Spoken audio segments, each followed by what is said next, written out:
Hello, everybody. This is Plan in Traffic, and my name is Lewis Lee. And this is where we talk about cars, boats, trucks, and anything you put gas in. We talk about it. I got the fellas on the screen, and we are talking about eBay Motors and the surprises we might get and we might not get. What's up, fellas? I won't get any because I won't buy anything from them. Yeah, that's a good idea. I kind of backed off of eBay because I've been buying a lot of stuff on Amazon, so I kind of haven't been on eBay too much. But every once in a while, I'll need a part that I can't find anywhere, and I'll find it on eBay. I might as well kick this off in the direction that I was intending. A car came in the shop this week that I was called in to work on because now I'm the hitman of sorts where I get tapped to go do these jobs. It's a 66 Mustang. Beautiful car. It presents very well. It's a metallic blue. I think it's got a white top. I haven't even I don't know. It's got a white boot, black interior, 6-cylinder, engines all detailed and done very well, very nice and clean. And they said that the owner he's had the car a week, and they believe that he bought it off eBay, hence this story. So that would be sight unseen, pictures only. And I guess he probably didn't send anybody to look at it. I haven't confirmed this, but this is what I've heard from the owner of the shop. So you get the car up. Well, he just wanted me to do like change the sun visors, put the Ford letters on the hood because they were done wrong, some dress up stuff, and put seatbelts in the car, things like that, to make it more his own. Mm-hmm. So as they were transporting the car from one shop to the next, they found out, holy crap, foot went to the floor. There's no brakes. Like, okay. So put that on your list. So I get the car up, pull the wheels off, and I guess we go into the brakes first. Found 4-wheel drum brake car. As I pulled the right front drum off, the self-adjuster just fell out at my feet because it was frozen solid. That couldn't move. And that wheel cylinder had popped. So it fell apart. All right, so there was the front, because I checked the master and both segments were dry. So that accounted for the front brakes. Get around to the back, pull the left rear wheel off, and that rear wheel cylinder was leaking. So, okay, that accounts for the rear brakes, plus the line that goes from the proportioning valve back to the rear brakes had been spliced with a compression fitting, and that was wet and leaking too. So, okay. But I'm going to strip it all out. Now we're looking at the car on the lift. And I said, wow, it's had a lot of work done. The rear end is done in black, semi-gloss black. The pumpkin, the center section was done in a red oxide primer. And the brake line that goes across the rear was nice and silver. Everything looked brand new. So we look at that brake line closer and said, it's painted. And so is the gas tank. And so is the exhaust, all painted silver. And we're thinking, like, this is going to show up really nice on pictures. It looks like all new stuff. Yeah. We go right front, and the guy took these sway bar links and painted the spacers, the nuts, the bolts, silver, left the old dried out bushings in there, right? Again, looked good on it. It looked good on a picture. The suspension components were all painted either black or silver, but all the boots are split, and there's no grease in them. So damn. This is the beware part of buying on eBay. Like, can't trust the pictures alone. Yeah. Good for him. It looks like floors had been done. Everything under the car looks very well. I think part of the restoration was done very well. And then maybe whoever got it next, they obviously didn't look at the brakes. They never pulled the brake drum off the car, and that's who you buy a car from on eBay. Right. I mean, not everybody. Let's face it. There are some good cars on eBay. I'm sure some great sellers, but I have a buddy, good friend of mine, bought I want to say it was a 70 Monte Carlo off eBay, sight unseen, out of Florida. This car is so clean and nice. He didn't have to do anything to it. I mean, he might have put tires on it, but man, this car was really nice. And it's a 50-50 chance you get something nice or you get a guy like that. So there's the counter to this story, right? Where the guy was honest and did present the product that was this car was like I said, I got to say, I think 75 to 80% of the restoration was done well. I mean, we're looking at the car in the lift, and I don't see all this stuff, but I'm sitting with the guy that owns the shop. He's been a body man for 50 years. So he's looking down the side and he's saying, yeah, look at that spot on the quarter panel. I'm like, what spot? So he grabs me and he shoves me over. He's like, move your head. I'm like, he goes, you see it right there? I'm like, these guys have eyes like eagles. I mean, they spot the little, he goes, yeah, there's blushing here, there's hazing there, there's a little dent, there's a sanding scratch. I said, but okay, but it presents well and it's a driver. I don't know what the guy paid, but I assume it wasn't, $50,000. I'm guessing it was probably around 20 something. Be my guess. I want to find out, but I'm not sure. So, and it's nothing special. It's a 6-cylinder automatic, but it is a convertible. So it's got that. It doesn't have disc brakes, no. But I saw the guy. He had it a week. He already had 18 golf balls in the back, 2 umbrellas. So he's taking it to the club and he's going golfing. The guy's so executive. And I was telling my buddy Rick today that this guy was it's probably the car he either had in high school or wanted in high school, or his girlfriend had it or his mom had it. And either he had one or he always wanted one. And now he made that purchase because he had the money, which is great. That's a great way to buy a car. Great reason to buy a car.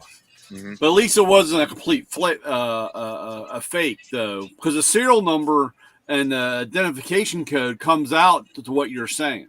Right. I mean, other than the original color of the car. Right. Well, yeah, the color was originally tan, and I did find one beige. Yeah, beige. Right. The guy, I don't know. The car has a black interior, black on black, and he wants white sun visors in the car. And the sun visors he bought to me are not white; it's kind of like a cream color. Yeah. Mm-hmm. Whereas the boot is white.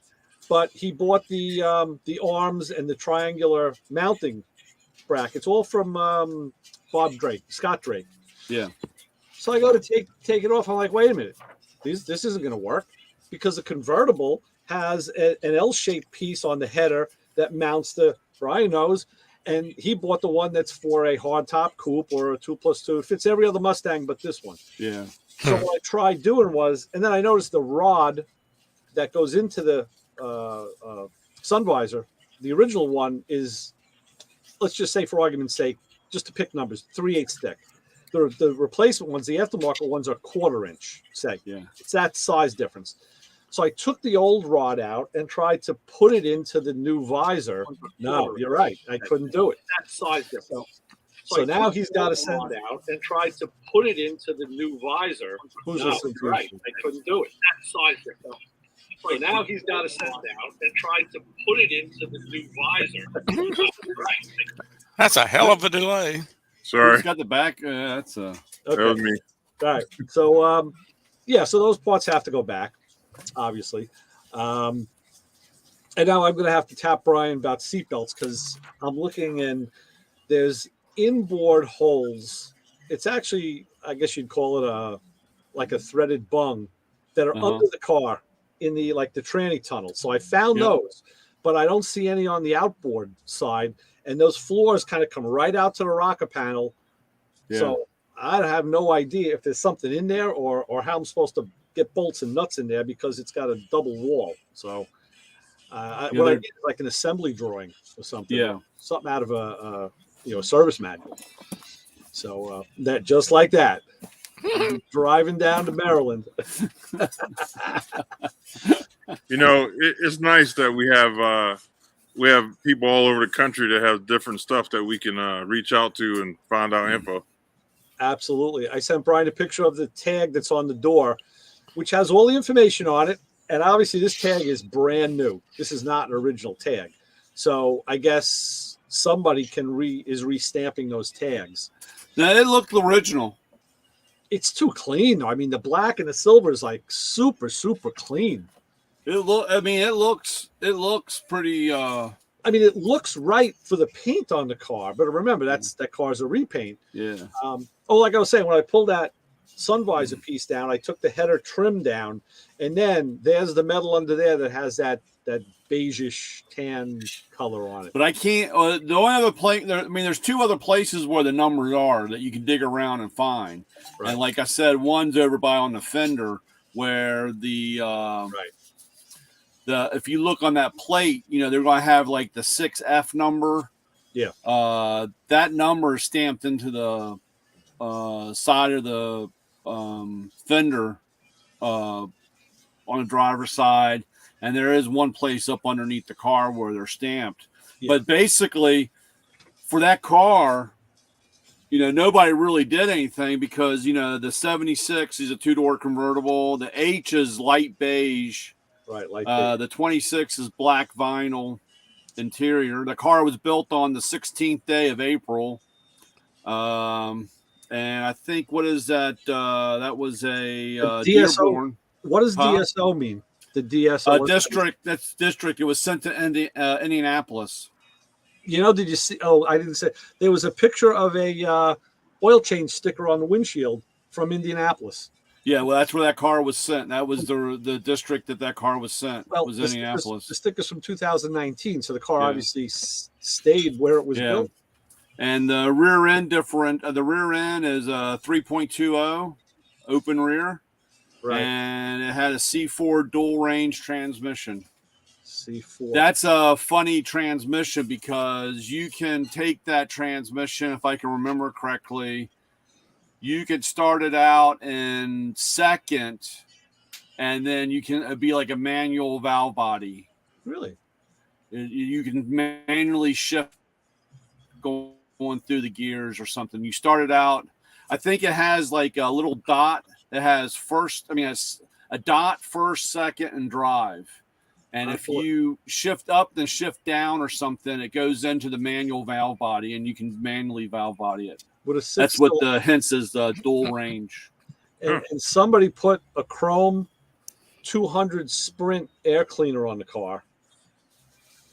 And yeah, that was a dress up package. Now they had a car there because that's a 200 Sprint motor in it. Okay, they had a car there up to 2 years ago. It was 2 years ago, and it was a Sprint.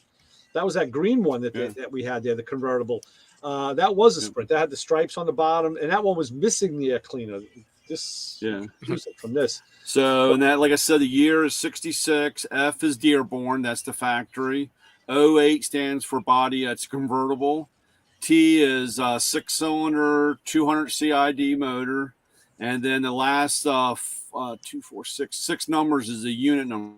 31969. That is car 31,900. Yep. Right. So I mean, it's just a plain Jane, and it's just a plain Jane. I mean, there's nothing spectacular. I can't even believe they went through that much. Other than I think the beige is an ugly color. Yeah, and I can understand why you're painting it. I mean, that's now that I've shown dark metallic or midnight blue. I've shown 3 guys the picture of your car that you sent me, and they all said that's what a Mustang should look like. So your car is getting a lot of love out here on the East Coast, man, and I agree. I think it looks phenomenal. That's beautiful. That was back in high school. That was back in the day, towards the end of high school. So I put pictures of this thing up on the Motormouth Radio social media pages. So it's Motormouth Radio on Twitter and Facebook, and _Motormouth Radio on Instagram. I was able to put 10 pictures on there. So got some of the underneath. And it's funny because I just rebuilt the carburetor for a buddy who also has a 66 convertible. I just did that one barrel a couple of weeks ago. And now another one, I'm not rebuilding this one, but I'm actually doing a straight 6 Chevy carburetor now. And that's another thing. I saw a guy in the auto parts store today. I'm talking, and I got the carburetor kit, and he goes, "Wow, what's that? 2-barrel?" I'm like, "No, it's a 1-barrel." I said, "I've been rebuilding carburetors over the better part of 50 years." I said, "And I'm doing more 1 and 2 barrels now than I ever did. I really never did a lot of them. So to me, they're foreign, almost literally." And he said, "Well, how could you do them for so long and not have done those?" I was like, "Because no one I knew, me included, ever screwed with a 1 or a 2 barrel. We were all running 4 barrels." I said, "So I could do those. Like, I could put that jigsaw puzzle together with my eyes closed. But a 1 and 2 barrel, I got to take pictures. I'm like making notes. It's like I never worked on them." So, but it speaks to guys taking older cars now out of garages, and like the Chevy 2 that has the straight 6. That car was in a garage for 40 years.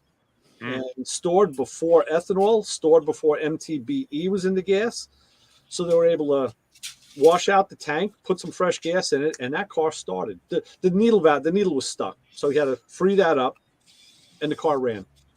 Mm. Yeah. So they said just for good measure, give it to me to rebuild. But so I like it that means cars are coming out of hibernation. I have a Weber carburetor that I'm gonna put on a motorcycle. So I'm going to rebuild the carburetor. I got the kit. So you got me thinking about rebuilding stuff now. Oh yeah. Listen, if you can do an interior like I saw you posted on Instagram on that, man, whose truck was that? That was what the hell's the guy's name? Dewey. Yeah, the Hummer. I'm telling you, if you could do that, that was gorgeous, Lewis. That work was beautiful. Oh, thank you. Stellar job. I'd like to have that interior in my FJ. You can. Man, that is nice. We can make a deal for that Impala you got sitting around. Oh, how many hours did it take you to do those seats? Man, it was hard because I did it over the winter. So I did a little bit here, a little bit there, and I wasn't really keeping track. And I was learning, you know what I mean? Because it was when you don't realize how much is on a seat until you take it all apart. Yeah. And see the different angles and different corners. I'm like, oh wow. Right. So it was a learning experience, and so I probably have 40 hours in it. I bet. That's not bad at all. Yeah. I put 20 hours into projects I scrapped because they didn't come out right. So that's 40 is good. Yeah, I was thinking how that would have looked with stitching to match the exterior color of the truck. So yeah, is good. That's what color it was. Okay. That would have looked with stitching to match the exterior color. All right. So not me. That's what color it was. Maybe me. Okay. Was it me? I don't know. Yeah, the stitching was blue. Nice. Let me the video was moving a little fast. That's why it was probably hard to hone in on that. Yeah, and the garage was kind of dark. I just, he got it all put back in, and so I took a quick video. Very nice. Is he near you? He's up by you somewhere? Yeah, it's one of my local buddies. Okay. Yep. He donated the food for the school bus, my roof race. Nice. Yeah, so here you go. Yeah. Oh, yeah, there you go. Okay. It kind of looks purple here, but yeah, now I see it. What I did is I put extra pad under it so to give it the more diamond shape. Right. And I bought the extra thick thread. Yeah. So I pushed my machine to the limit. I bought the thickest thread I could buy. And so it was real dominant, Right. Shows up real strong. Yeah. Very nice. Yeah. Yeah, that's cool. Good stuff. I don't even think we have anybody in this town that does upholstery. Really? For cars. Yeah. Come on, Ray. This is only a small town of 7,000 people. Okay. Now you don't know, Papa Squirrel, because those are things that people. You got to find the right glitch, or you gotta travel the back alleys and look around and. I've kick traveled a few these trash back cans. alleys. A friend of mine, before he died from his kidney disease, Pete knew all the people in this town that did things. Yeah. And the last guy we had that did upholstery, Captain Fuzzy, he just got too old. Okay, Yeah. why was he really hairy or what? Oh, man, was he hairy. You can look at my beard. He had about 3 times as much beard as I did. Captain Fuzzy. Well, that'll be fine if we let him go about 8 days.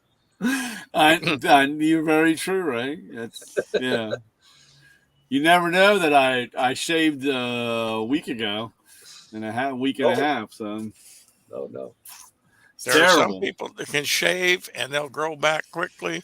And when I get mine trimmed down in a few days, because we go out on the road this weekend, it'll take a while. Yeah. Well, hey, if you need something, you know my address. Oh, Send it. I'll sew it and send it back. help. You got a guy. You got a guy. Hey, there was one guy I had that could have done it, but let's just say he was such an ass that I'd prefer not to see him again. Yeah. Except maybe in front of a car. Or under it. Under it. Well, if he's in front of the car, if you plan it right, he'll be under it shortly. Yeah. Yeah, just this week I did some reupholstering on some physical therapy tables. Yeah. They were cracked up, so I redid 3 of those for a guy. I just took them today. Yeah, my chiropractor had to have his done a couple of years ago, and he was having fits. He couldn't find anybody to do it. Mm-hmm. And I gave him the name of an interior guy. I said, call this guy. It's vinyl. You know, what the hell? He could do this. It's easy. You know, it's easy. The guy that called me, the guy that used to do it, just stopped calling him back. So yeah, I'll do it. Yeah. Hey, work is work. Yeah. Hey, it's money for you to put into the bus. Yep, exactly where it's going to.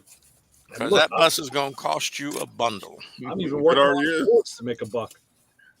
I have to say, though, I've been really lucky on just about everything so far. I haven't spent a lot of money like on the metal and stuff. I got it when it was kind of cheaper. Yeah. And I got some sponsored stuff. And I've been going to garage sales and, you know, I'm repurposing a lot of stuff. A lot of auctions. I got messed around and got on that Amazon auction where you can buy the old stuff that's sent back. Oh, yeah. There's a separate part of that page for that, right? Listen, make sure you have a limit because before you know it, I was at $300, man. I was steady bidding on stuff. Right. But yeah, I've been pretty lucky so far. The big money's coming with the solar, batteries, you know, stuff like that. That's where the big money's coming. But you want to also go on, Papa Squirrel. I was going to say, the first time you buy those batteries for that solar system, let's just say you're not going to cry because you'll be farther gone than that because they have gone. Damn, batteries have gone up. Yeah, you look at it, $1,000 a piece, and I need 6. Yeah, so I'm going a pretty big system. I want to be able to go off grid for a month, maybe 6 weeks. So I'm going to go big as possible. What kind of batteries are you getting?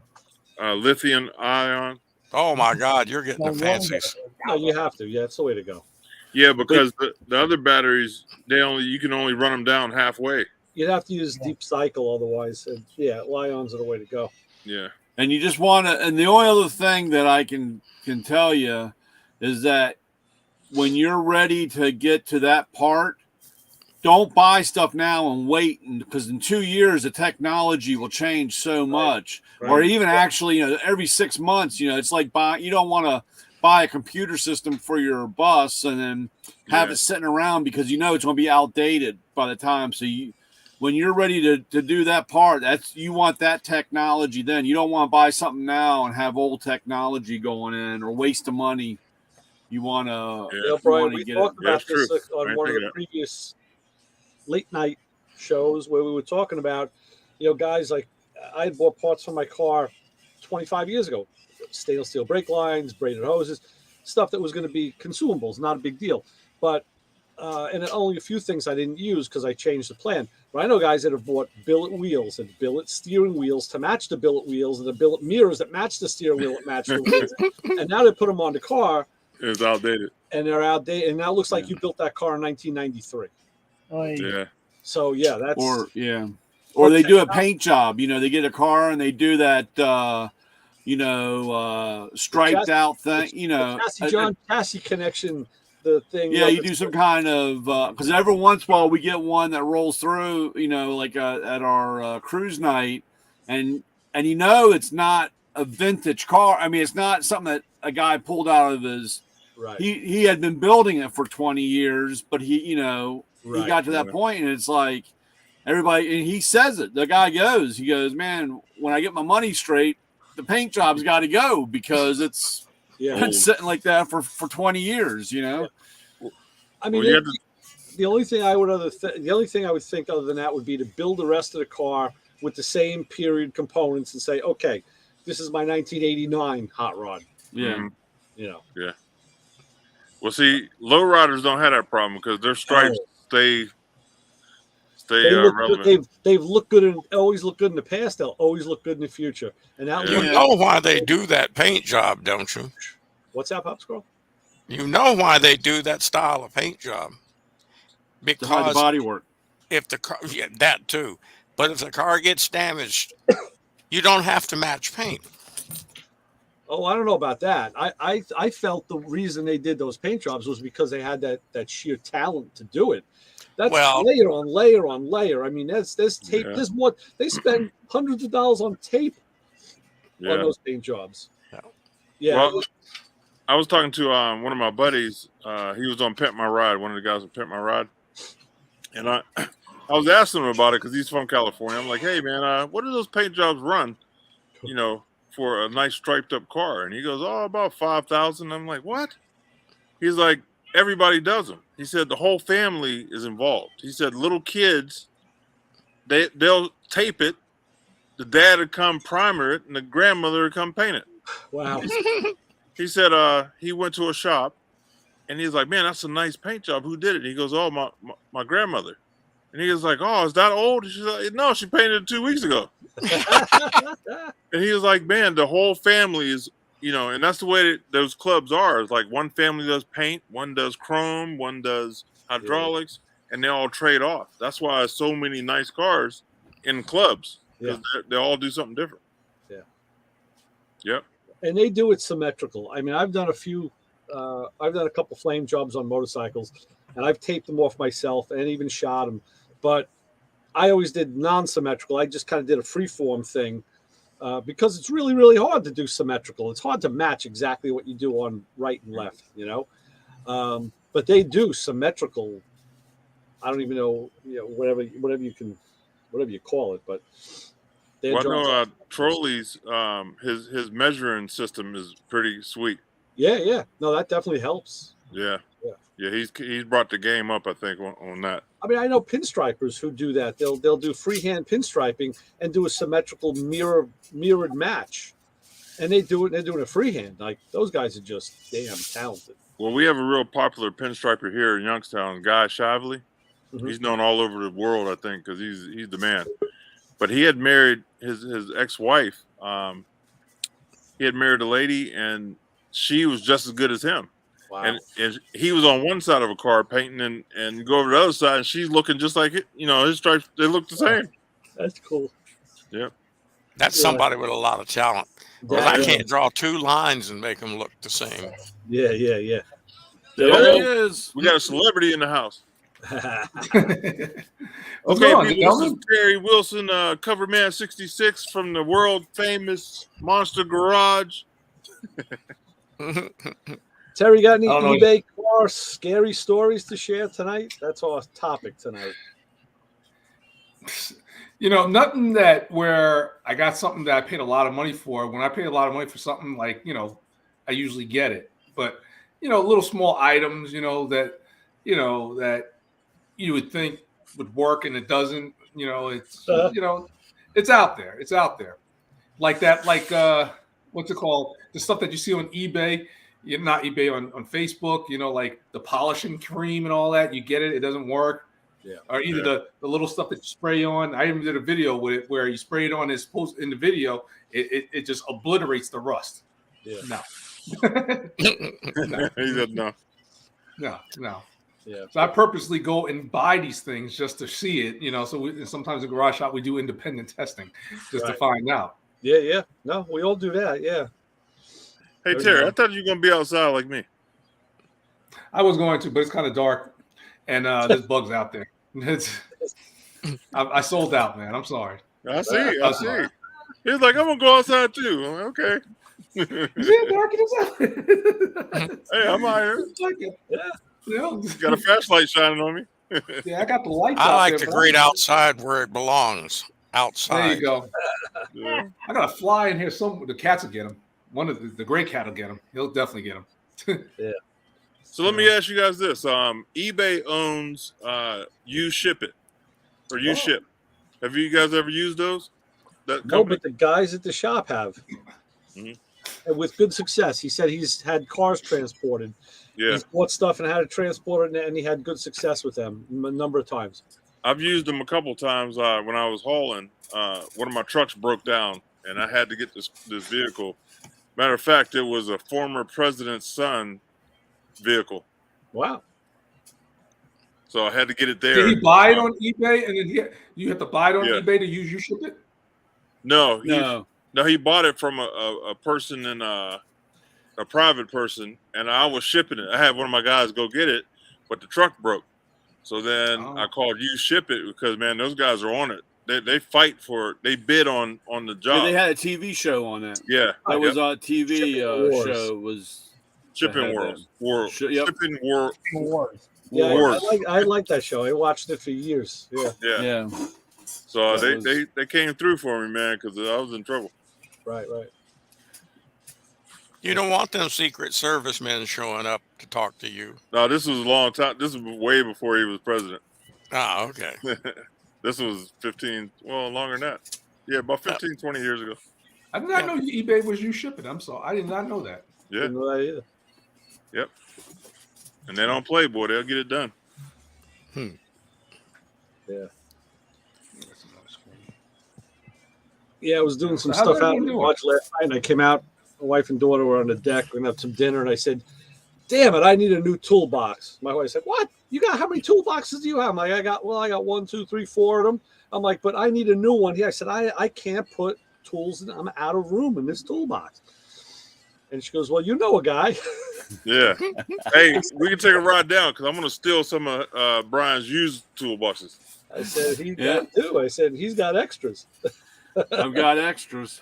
I said, "I'm gonna take a trip." I think I'm going to build one of my toolboxes on the bus and put a toolbox in there, inside the box, where I could, That's a good idea. That's a damn or good. maybe even weld the toolbox under the bus and have the side open up where I can get to the drawers. I might do something like that. I mean, even inside the bus, you can use it from other things besides tools. You could put forks and knives in a drawer. You could lay out, That's exactly what my wife bug wants spray. in the kitchen when we redo it. Is she wants to get rid of all the cabinets and put in toolboxes. Good idea. There's a couple of people doing school buses with those. Yeah. Yeah. My daughter's should hollering do it. over there. She wants to do it too. And But they're doing it because hates. when the drawer is shut, they lock. They're locked Yes. in place. So And they're when also, you don't need a drawer that deep right. for forks and knives. No. That's a waste Do of for space. sockets, though. Yeah. I'll tell you something. That's What what I is did with Jenny's, my wife's, and her crafts. Well, now it's her office, but when I put her bench, when I made her workbench, I took the wheels off the toolbox and made it and slid it into the underneath the workbench so that she had it all there. And she's got Justin, her own. Hey guys, Justin, Yeah. what's up? Yeah, Justin, another what's day up? of fun. great idea. Yeah. Doing a car show this weekend, Justin, huh? Oh, we are. We just set up for it today. Tell us about it. I told my wife last night, I said, "Hey, we got to take a ride up to Michigan. Yeah. Good car show Yeah. happening." So, You yeah, got to we do- pass me to get there. Yeah. Everybody join in. Yeah, we have our would-be spring is technically midsummer open house coming up on Saturday. We do a car show, shop tour. We have music, food. It's a good time. Hamburgers and hot dogs. We used to actually do it ourselves. We have a food truck that comes in now, does barbecue, Awesome. Nice. which is nice. Works out for them, helps us out, so Yeah. we don't mind. I see you grew your hair out for the occasion. You're getting a little, Yeah, There you go. Go a little rock and roll on us. Yeah. a little bit, Good. Nice. just a bit. That's good. So yeah, we're pretty excited. Like I said, we cleared out the shop today and cleaned everything up. That's Kinda good just set to everything. do that, because shops tend to just, you work in that shop. I mean, I'm in the shop this week, and I wasn't really doing anything in there for the last few months, and I'm seeing stuff left over from jobs I did last year that is just stuck in the corner, just getting dusty. It's like, what? These parts should have been thrown out like 6 months ago. You know, what the hell's going on here? Right. Yeah, and just like with us too, we've got so many cars in and out. I mean, we probably have 50 open projects. It's every day you're just all right. Finish this, on to the next one. Yeah. Nice. That's yeah. That's tough. I don't know if I've never had to work that way. I don't know if I could do it. I'm more of a low and slow, take it easy, meticulous kind of. I even told them, I said, listen, I'm not a production line guy. So I take my time. I think about things. I do research. I make sure it's getting done the right way. I said, I work on people's cars like they're my own. And he says, no, that's good. That's what I want. I said, okay, good. Oh, yeah. That's really good. Yeah, Don't, sure you know, is. well, because a lot of other shops, I mean, if you have the manpower, yeah, you kick stuff out all the time. But there's a lot of shops that kick stuff out, and then like this Mustang I'm talking about today, that went through a restoration process at least once, maybe 2 shops had it, and nobody had a brake drum off the car because, like I said, parts were falling out on me as I was taking the brake drums off. Like somebody would have looked at it, you know. That still had the single piston brake caliper. No, it's got a dual system in it. It's a 2. Oh, somebody's already done that upgrade on that. They converted to power. There's a booster in it, and of course, I knew it was an aftermarket booster because there were 15 millimeter nuts on it. When I did the booster on the Mach 1, it came back with metric nuts, not American. Yeah. So yeah, but yeah, someone had changed that over, you know, that's a good. You know, now why the guy didn't? I don't know if they did that as a sale item, as a sale feature, which is always good for safety. But of course, what good is safety if you don't look at them? All the hoses are cracked and probably original. You know, like I said, wheel cylinders are falling apart, leaking. So, you know, what the hell is it good to have a power brake? Oh, like I said, under the hood, everything looks beautiful. It's when you get underneath that's where more pressure. Well, it was probably done once in the mid '80s. That car was probably done once because I mean, if you look at the timeline of that car and that progression of popularity of those cars, there was a lot of that stuff done, mid '80s. It should be on its second restoration job on that. Second go around. Yeah, second go around. You know, I didn't know, Brian. I know there's a cross member under the engine that's round. It's tubular. Is that factory? That's factory. Yep. Okay. I didn't know if that was original or aftermarket. What kind of car is this? But you said Mustang. It's a 66 Mustang convertible. But again, that was only on V8s and convertibles. That tubular frame. That was support the frame. Again, all the work that was done to the body and believe me, I'm hitting the lower quarter behind the wheel, and it's like a very thud. I'm like, that ain't metal. Yeah. Metal doesn't sound like No. that. That's plastic. So the paint's hiding the sin. So it's not that old that the paint, gave way yet. It's still there. Yeah. Are you going to take it down? No. The guy just bought this car only about a week and a half ago. So it just came into us for some refit stuff. And now Did you tell him about it? Oh yeah. I made a list today. I'm making a list of everything I find that's wrong or out of place, and the shop owner is going to tell. And like I said, I rarely ever meet the guys that own the cars because the shop I'm working at is not the main shop. It's an adjunct. Just the way I like it. I'm in a nice quiet place. So I may never see the guy that owns the car, but I'm making lists, so he knows. And the owner's taking pictures. I'm cluing him in on everything. But the funny thing was, my buddy Rick that has the convertible, he said, wow, it's kind of odd they didn't do a disc brake conversion on it. Yeah. Like, yeah, they kept the drums, I guess, maybe to keep the cost down. And maybe it was at the shop at the time, and they felt, oh, we'll flip it and let the next guy worry about it. Like you said, Brian, it's an easy conversion. Yeah. I did find out today, I was cleaning off, I had all the brakes off.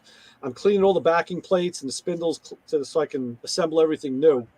And on one of the front spindles, I wiped the grease off the spindle and then wiped forward to get the grease out of the keyway. The freaking thing cut my finger. Yeah. So now I'm using brake clean on all the other ones. Like, Every time. Oh boy. It's like I might as well just put lemon juice in the cup. Bitch. Yeah. Love brake clean. Antiseptic. Get a cut. It's just sterile. Spray with brake clean. That's right. So find the cuts you didn't even know you had. I actually want to pull the plug and see what the rear end fluid looks like. I'm just too curious not to know. I got to see. I guess because the last Mustang we had in there, the 60, that was a 66 also. I serviced that and it came out like tar. It looked like the La Brea tar pits. We had a 65 GTO in our shop one time that came in and had a leaky axle seals on it. And like, okay, well, we can replace axle seals. Like, man, we got to dig further into this. Found a bunch of sandblast sand still in the rear end. Wow. Somebody's, a show car that just was trailered from place to place to place, and wow, previous owner didn't care. Yeah. Probably drove it a total of 2 miles but in and out of a trailer. I don't necessarily blame the owner. I mean, whoever rebuilt that rear should have at least washed it. I mean, that's for sure. Poor workmanship. For sure. That's what I mean. Guys don't. It's amazing when you see what lengths guys don't go to finish a job the right way. Yep. They don't work like Terry does. That's for sure. Nah. We were down in Quartzsite. Well, this is before COVID, so it'd be about 3 years ago, 4 years ago. Shit, I don't remember. And this one place that sells classic cars brought a bunch of classic cars over there. And my wife and I are looking at them, and boy, she is good at pointing out, okay, they missed this spot. They didn't do this. This is wrong. That's wrong. If you're going to buy a car from somebody like that, you better know what you're getting into. Yeah. Because I could tell they weren't. If you told me you just kind of freshened it up, fine. But if you told me you restored this and I can look back on the rear end and not see the plug moved. Yeah. Yeah. No, very true. Yep. And that's that's kind of what we're talking about. This car was advertised, I'm sure, as being restored, and I'm sure that what they did showed very well. I actually want to go as far to see if I can get a link to the eBay ad to see it. I mean, I'd be curious because, well, I always find it funny, and most people that do this now, see, this has the day-night mirror, which was an option. Okay. I mean, I'm looking at the pictures that you had here, but most of these people that take this car now, granted, it's just a 6-cylinder car. 99% of the time they throw in the deluxe interior with the wood grain and everything. And, for them not to do that with this car, it's just so funny looking at this car and, not doing the normal stuff to, increase the value and, of course, to make this is a really plain Jane of a vehicle to sell. I mean, somebody, not even to put a V8 in it, to have the 6-cylinder still in it is kind of... The other thing it has dual mirrors, dual outside mirrors on the doors. Yeah, it has a pack. It has that pack. Oh, it has that, and I added it to my car too, so that's not a big deal. Tell you the truth, I'd rather get the car as a 6-cylinder. Yeah. They did the engine bay nice, the motors detailed nice. They did, and all the wiring under there is done right. They used new Repro stickers on everything, very nice. But when I was pulling the front left wheel apart, pulling the brakes apart, I looked forward in the wheel well where the parking light is, and I had shades of working on the Mach 1. All the wires that go to that parking light, all the red wires, they're all like taped up in bunches. I'm like, oh, here we go again. Mustang wiring. Because the seats have been reskinned. Yeah. Because they're not pulled tight. I mean, the way they're done, it's not correct, but but they didn't even put the, most of those people, or most of the time when this stuff is done, this stuff is all upgraded to the deluxe interior stuff because of the comfort and the look. Yeah. Yeah. So no, it's just kind of surprised. I think the intent was to flip, and they did. They picked the right color. I mean, the car looks gorgeous. If it's got a white top, it's got to look stunning with the top up. Yeah, they put and it's got the wire. That's an option. The wire wheel covers. Right. New tires, and they armor rolled the tires. They made everything look right for the camera. Now the only thing it's missing is that, Ray. Yeah, that was yesterday's picture. Oh, you mean the come on? Hookers and Hooters. No. I thought Hey, they were hooker headers, headers. but it wasn't.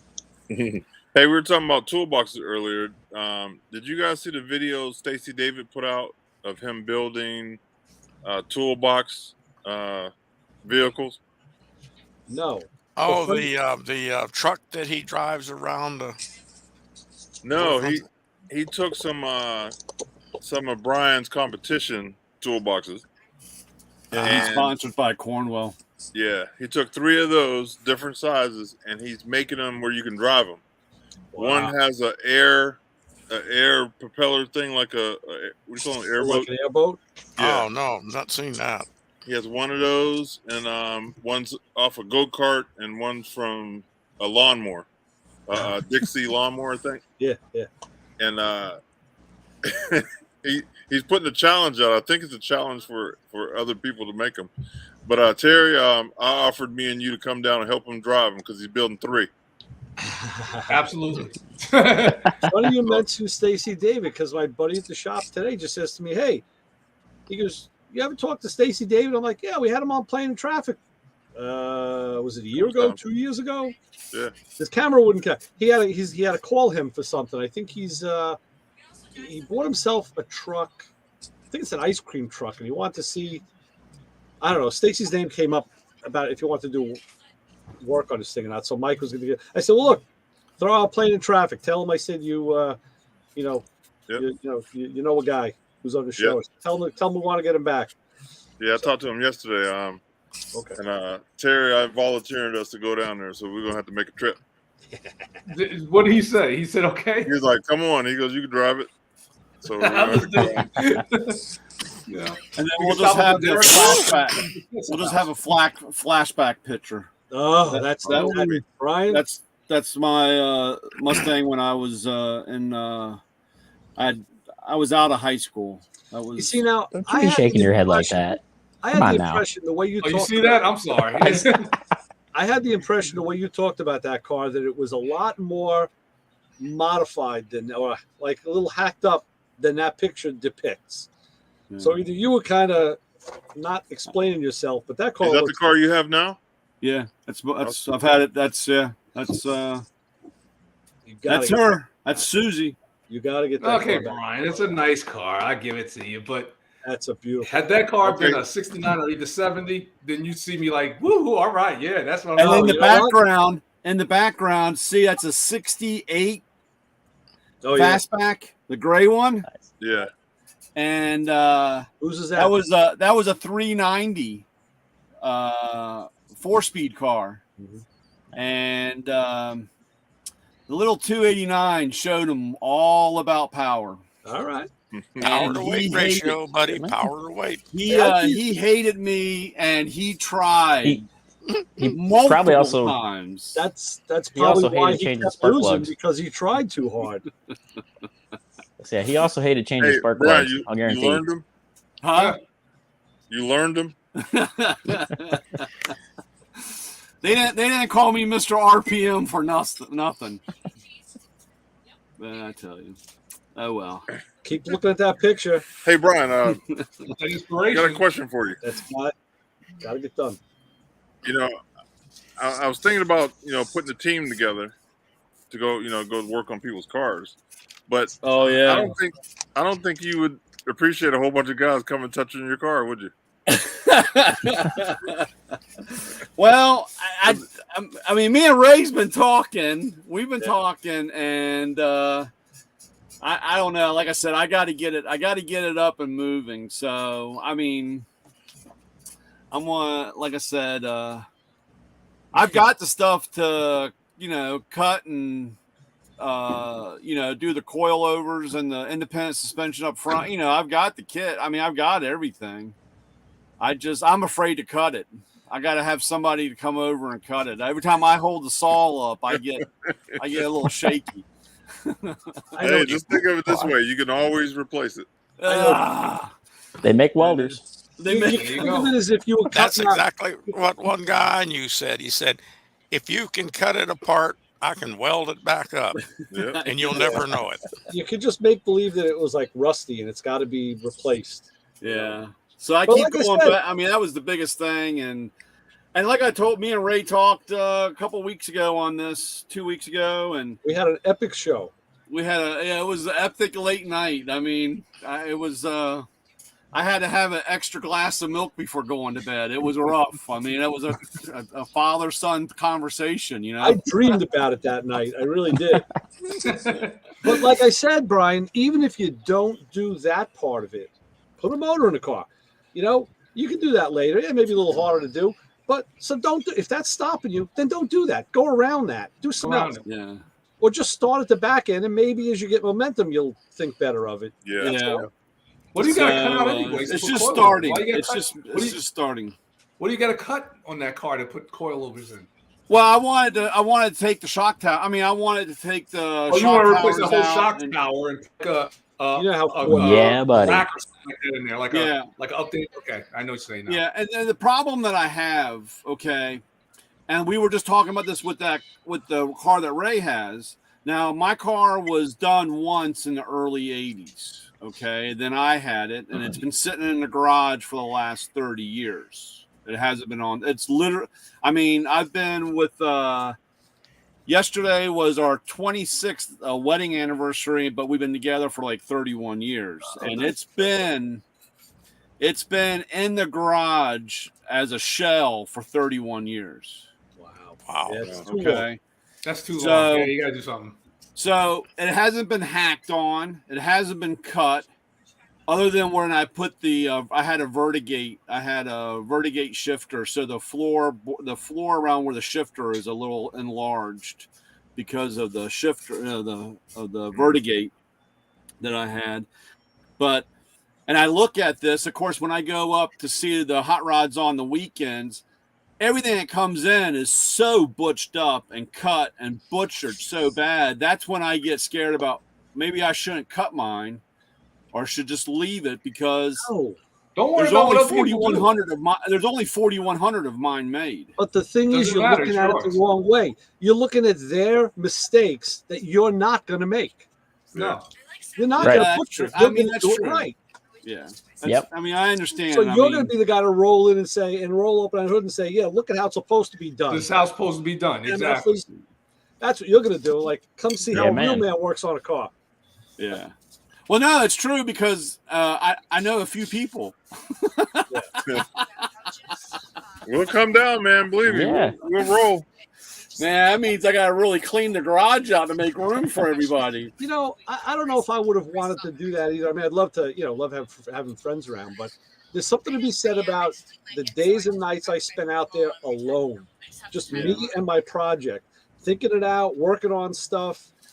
You know, it's cathartic. It really is. It was a way to just be like, it's like Pin.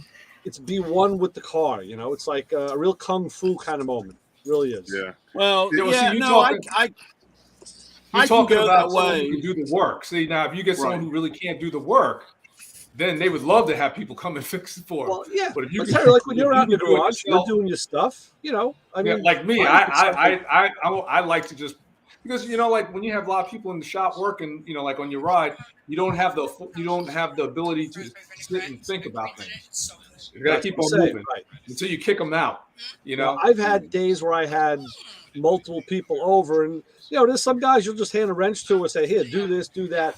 And I've had other friends over. Where I said, they want to get involved. I'm like, don't touch anything. You don't touch anything. Why not? Like, you're not doing this. Like, you can go get the pizza or the beer. You go do something else, but don't you get the touch pizza or something. go play with the CD player or something. Pick Well, some- unfortunately, I know enough to get me in trouble, Yeah. don't we all? Yeah. and that's where I would want to have somebody there to say, "You need to stop right here." Look at it. Justin's the only guy that does this for a living right here out of all of us. He's the only guy that does this for a profession. So Yeah. I get Justin's phone number. There'll be a FaceTime. He'll be like, "What the hell?" what do you think, Justin? What are your thoughts on Brian's plight? Dilemma. What do you think? Oh, let's do it. I mean, like as if you're, I agree with this. as far as there's a lot of hacked up rides out there, we see it a lot here too. Going to shows is just like not trying to knock people's stuff, but there's some hacked up stuff, and you're not going to do that, right? And the people that you surround yourself with aren't going to do that either. That's my contention. Well, Justin, do me a favor.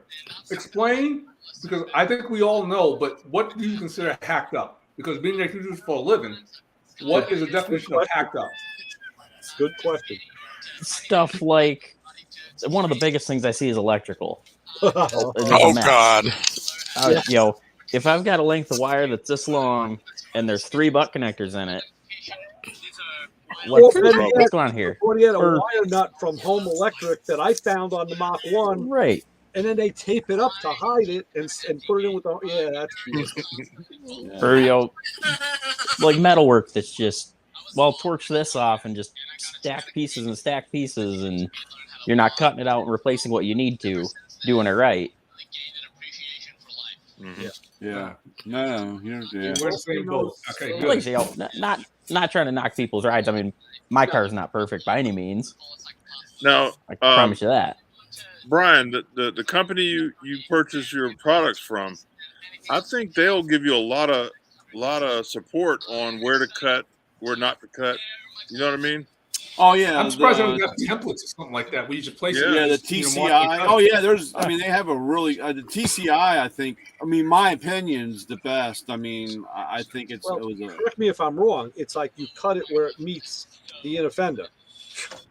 That's it. Just cut it and pull it off. Because you want. Then they got a fill. You got a filler panel that goes in, so that's got to be flush.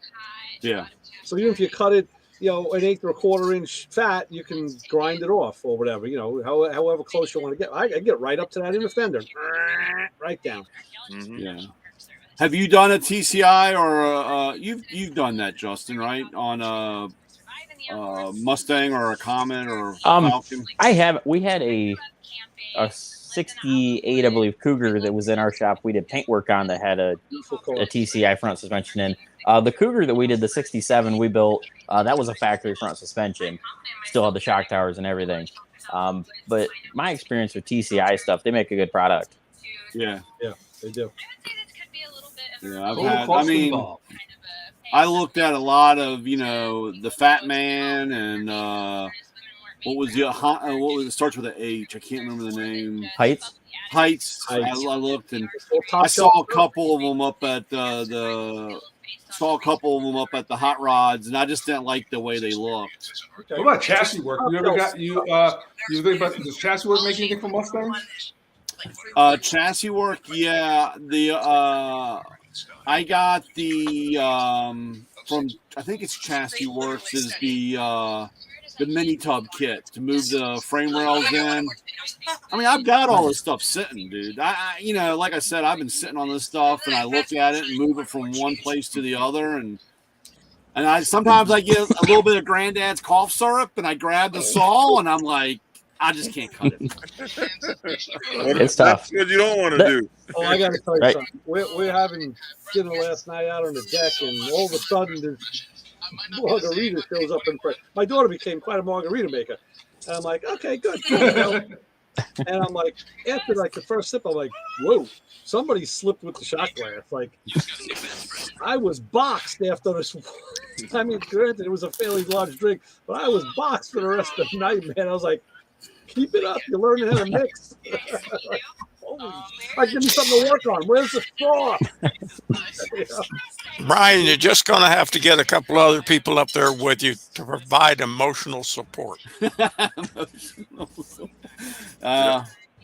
Well, actually, what would really help is a rotisserie. Yeah. Mine. Yeah, because then you could, you got ultimate. I've never had I've only worked on one at the shop. I've never had one at home. Hey, I think, Terry, you're only about, 4 hours from Brian, and I'm 5 hours from Brian. That's about it. We'll roll, man. I'm trying to tell you. Take, I'm trying to get that car off the rotisserie in about maybe 3 weeks. It's yours. Brian just blinked 3 times, and we're down there. And click your heels. Put on your ruby red slippers and click your heels 3 times. That's it. Hey, Justin's only you're 8 hours for me, so you can come over and catch a ride. Not far, with man. us, man. Heck yeah, we're not far. Yeah. We'll come down there. We'll put it on that rotisserie. We'll spin it a couple of times, like a rotisserie, and then we go out and get dinner.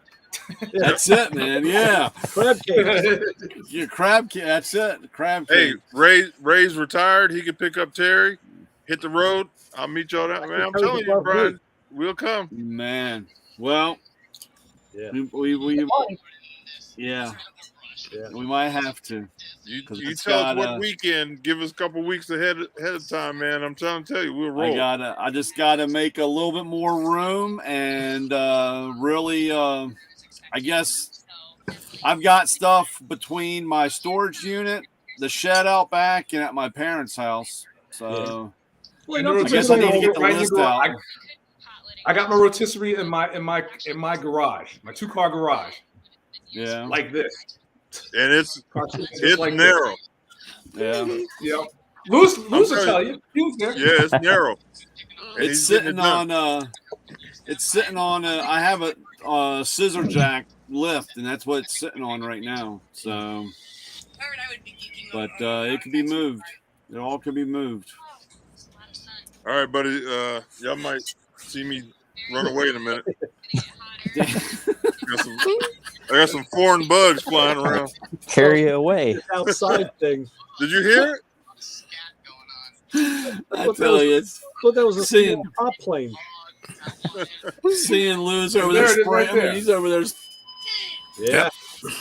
Yeah, buddy. In a garage. Yep. Nice. That's the way to do it. That's nice. Yeah, my wife said, man, Terry's working in that little garage and he's getting a lot of stuff done. I was like, yeah, people make excuses. They don't have room. Hey, I did it in a 1.5 car garage. Yep. With the workbench and a motorcycle. And, I mean, you need 3 spaces to do 1 car the right way. Yeah. I mean, the only saving grace was there was nobody else in there but me. So when I left things out, nobody moved them. It was right just the way I left it. So. There it is. That's one of those times I'm pondering thought. Yeah. Right. Yeah. Good picture. But I'm telling you right now, and your car's smaller than that Chevelle. Huh? Your car's smaller and narrower than the Chevelle, so you'll have a lot of room. Yeah. Yeah. And there's nothing on it. That's what I'm saying. If there's nothing on that car, now would be the time. Yep. I mean, there's nothing on that car. Listen, we'll come the down. bar, like where the door is, take the doors off. Well, the bar where the doors are, and maybe you want to cross the dash, like from like where your feet would go, and maybe you want to exit in the back. That's how I did mine. Pull it right up the front. Well, it's got new floors in it. I mean, it's got new floors and new trunk. Well, I mean, trunk floors. It's all new metal underneath. New quarters. I'm more safe than sorry. You probably won't need it, but Josh, Justin, you tell us. I've never been in a situation that extra bracing hurts other than when you hit your head on it. So there you go. Yeah. That Bronco that would have been working on. Yeah, let's brace here, brace there, X this, that, the other. Then you can't get in it. Right, but watch out, Jim. Foreign lady walks behind you. On the rotisserie. What did you use for bracing? What did you use basically? What size? Oh, square tubing. Just 1-inch square tubing? Yeah, about 1 inch. Yeah, 1 inch square tubing. Yeah, I think that's what we used to. Yeah. I had a couple pieces that were a little larger. I'll tell you how I was. We have a bed mattress place down the road, and somebody threw a bed frame away, and I snagged a whole bunch of that. So I mean, that would work. I've cut that's like an L bracket, right?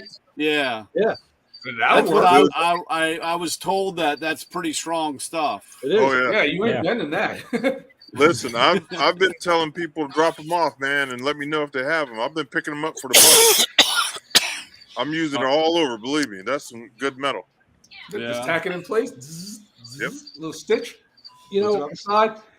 I knew there was another tie-in here. After revealing what was going on with this car yesterday, last night I watched a video from Uncle Tony's garage, Tony DeFeo. Yeah, right? that's incredible. That was funny. He goes to this guy Kiwi shop, Australian, and he got a red convertible Mustang that he's been doing. He did previous videos, all the bodywork, floors. He's got another red convertible on the lift in the middle. And he said he had a third red convertible that we didn't get to see off camera. But the one in the middle, which looked beautiful, they raise it up and they go under. The guy had bought this car from somewhere. And there's no floor braces. There was no engine brace. All of that bracing that a convertible should have. And they're like, well, what happened? This car was not a convertible. It was a hard top that somebody. Now, they did a great job because it looked like a convertible on the top. And that's Tony said, hey, you put 3-4 people in this car, it's going to just sag. There's nothing holding it together. Wow. Yikes. And again, somebody sold that car to somebody without concern for safety or what the next guy was going to. And it had a convertible price to it, I'm sure. We have a 71 Cutlass convertible in the shop. Same deal. New paint, new top, new interior. Car looked immaculate. And literally, you could take the seat and probably break it off of the floor. Wow. You know, the frame had holes you could stick your fist through. But, it's a restored car. Right. There isn't anything we haven't replaced.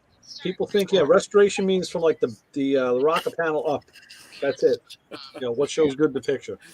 Well, you seen the video that I did where the bracing that because you got 3 braces, well, 4 actually on a 67 Chevelle, where all of them go across the bottom of the floor and then they come down and you weld them to the inner rocker.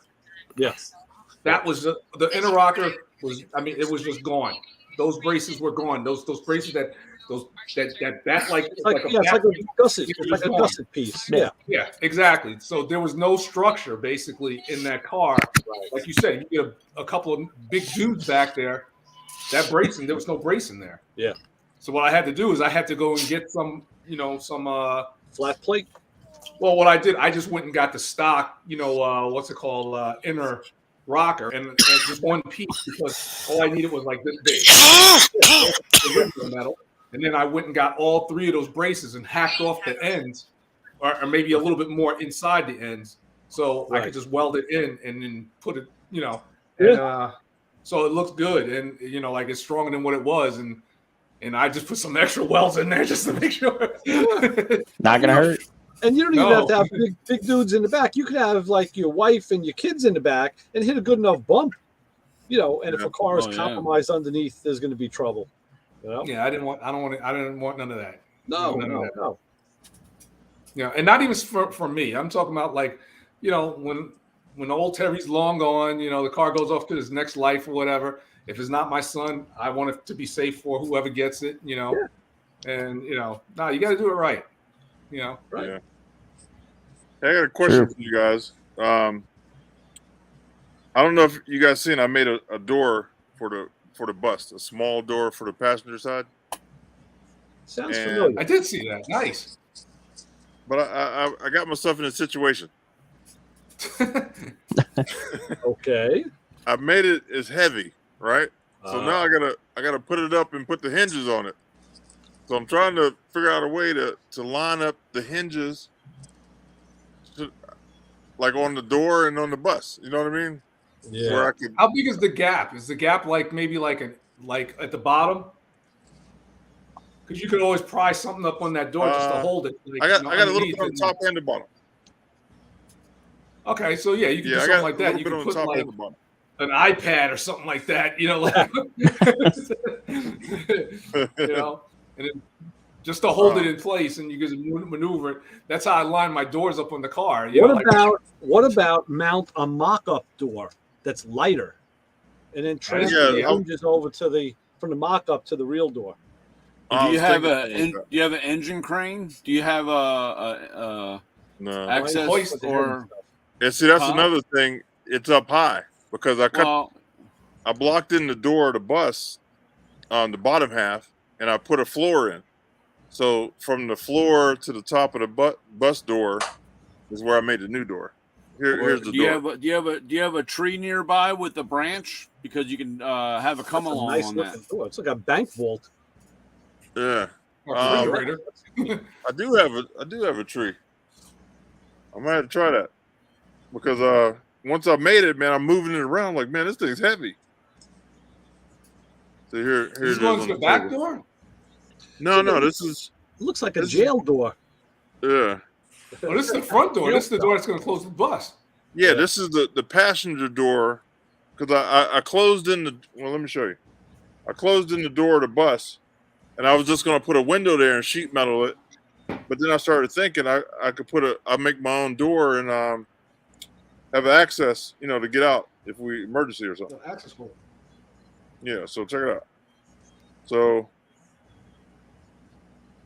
here is. See, I put the storage at the bottom. Oh Uh-huh. yeah. And then from the storage up is going to be the door with the window. What did your neighbors think about that bus? Man, they don't say anything. They come by and ask me questions. They're pretty cool No, I'm about saying it. they think it's cool because my neighbors thought they can't wait to see the school bus. They like it as much as they like Tyler's bus. They want to see your bus. Well, Unless you had somebody with a lift gate. Oh yeah, that's true. Right. And that way you have the platform and you can work at that level. You'll be up at that. You won't be reaching up. Everything will be on that level. And Or you I can get a what do you call it? The scaffolding. Scissored scaffolding. Like a man lift. Yeah. So like if you had a lift gate,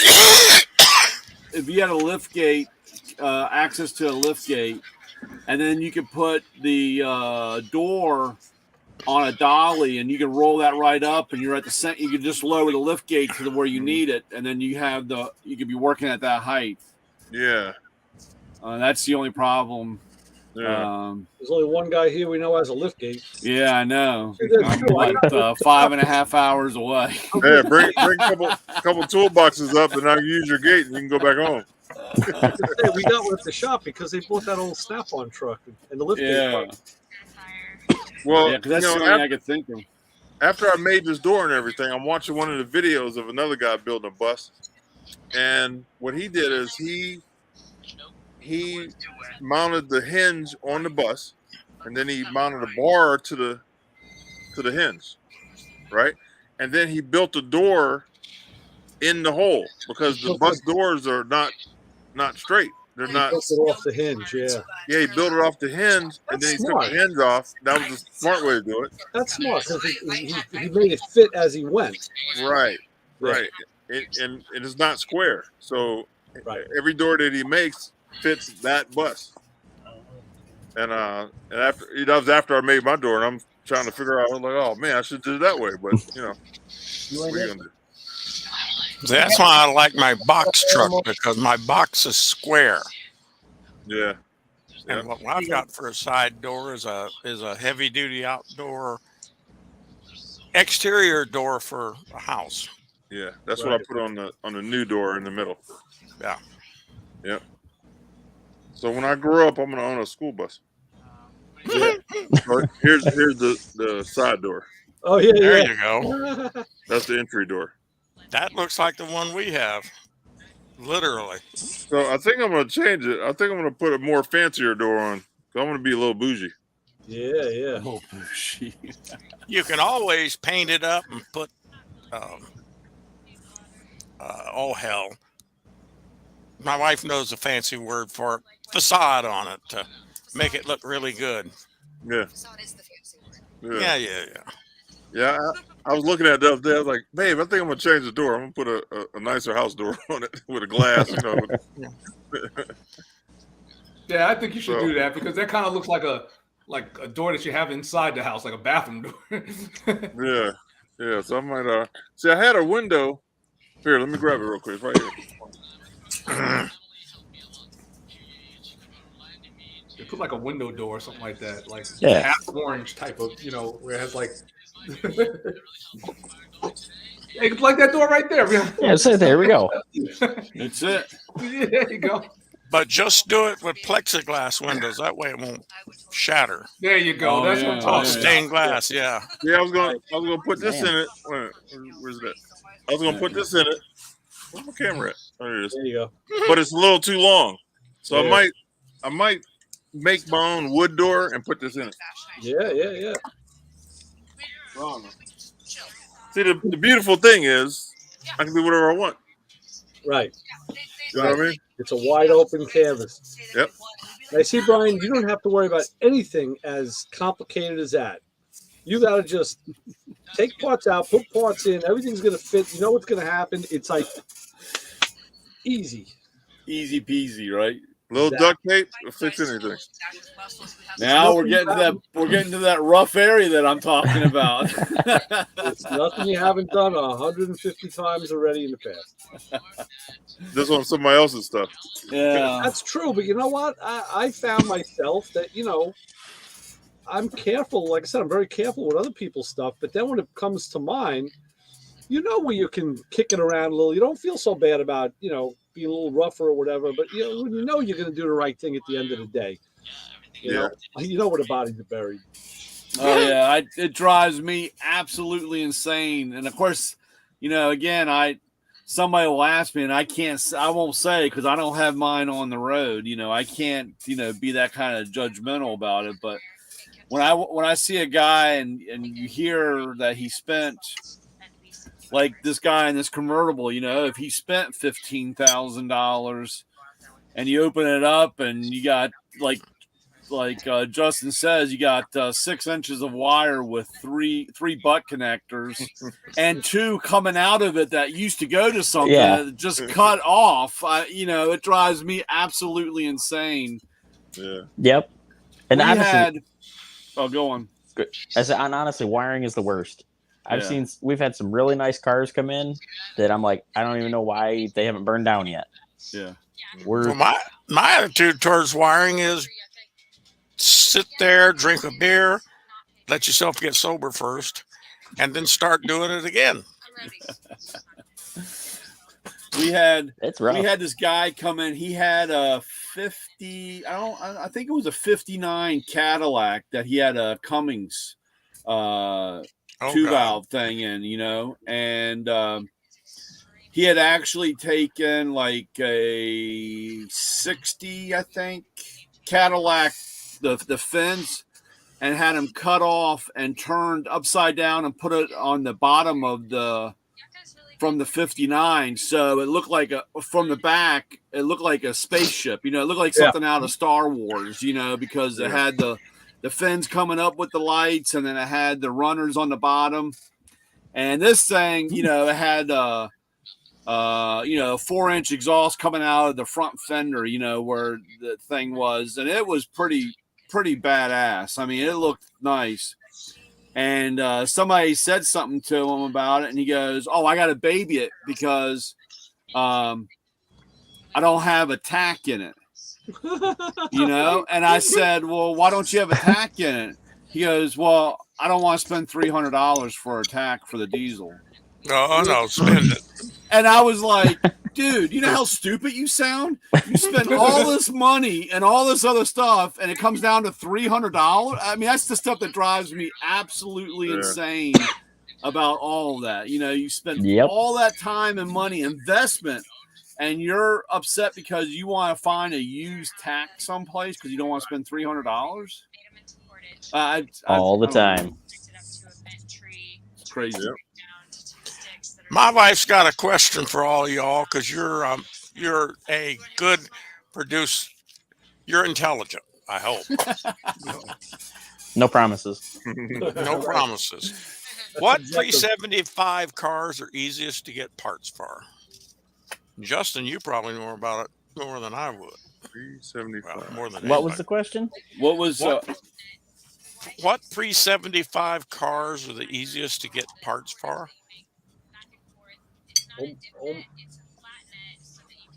VW bugs. We got them. It ain't too much to them. I mean, you're right, Brian. your common cars, the ones that there's restoration catalogs for, like Yeah. any of the A bodies or any of the Mustangs or any of the Chryslers, or stay away from the C bodies because you can't get stuff for them. Yep. And even some of the And- B bodies are tough, but most My car is tough. any of the GMs, Yeah. even Caddy now, you get Caddy and Buell catalogs. Yeah. So You know, there's quite a Mine is a 77, and they stopped making stuff at 76. They Mm. get everything down. I'm playing the same game with my car, that 80 Continental I got. They changed the body style in 80, and they changed a bunch of stuff, and then they changed it again in 81. Yeah. Oh, That's a problem, right? Yep. that's So like but yeah, no, one like I year, said- right? That's just 1 year. Well, the body stayed the same because they made them 80 through 83, but my car with the 351 carbureted setup was a 1 year only deal, then. which is why I couldn't find a gas tank for the thing for the longest time, Right. and all the parts I just had to replace. So that's something to look at, Popsicle. The cars that are one of a kind, 1 year transition cars. Yeah, away from them. Yep. That's going to be a problem. But anything else, is going to be pretty. Well, what are easy. you looking at, Papa Squirrel? I don't know, because my wife is the one looking at it. She's the one that's going to tell me which one we You're want. allowed to get. Yeah. And like I said, and it's the stuff too. Yeah, the 1 or 2 year only stuff is tough. That 67 Cougar we did. Good luck finding parts for something like that. They just don't make them. Yeah, but a lot of that stuff you can go from the Mustang. I was surprised how little actually was shared with the Mustang. I was kind of body surprised. stuff isn't, powertrain, yeah, but not body and trim. Little trinkets and various things. Yeah, that's true. I thought the Falcon was the twin of the Mustang. The Falcon's what the Mustang was built on. Yeah, So the I Falcon thought those body. were like the dashboard and everything you could swap out or something like that. No. I thought that was Close. the I twin. mean, there's a lot of stuff. Close, but it's not the same. Yeah. Especially when you get into the earlier. I mean, like, my vintage 65, 66 was one, but that's the one thing with the Mustangs that are kind of, when you get into 65, 66 and 67, 68 were the same, 69, 70 were the same. And then, that's then I will, 70, 71, 72, and 73 were very similar, but you had different size lengthwise. I mean, they got big and then That's small when, again. 73, that's when you start getting to the, well, actually 74. That's when you start getting to the 74 was Charlie's the- Angel. Yeah, 74 was the Mustang too. Yeah, Mustang. I will give you that, Terry. We're talking about the Mustang 69, my favorite, hands down. No doubt. Any It's one of the them. best You give me looking. I think it's one of the Any one best of them. looking and Cobra fitting Jet, front whatever, bumpers I've ever the seen on the any car Shelby, any one of them. in my life. 69 is the year.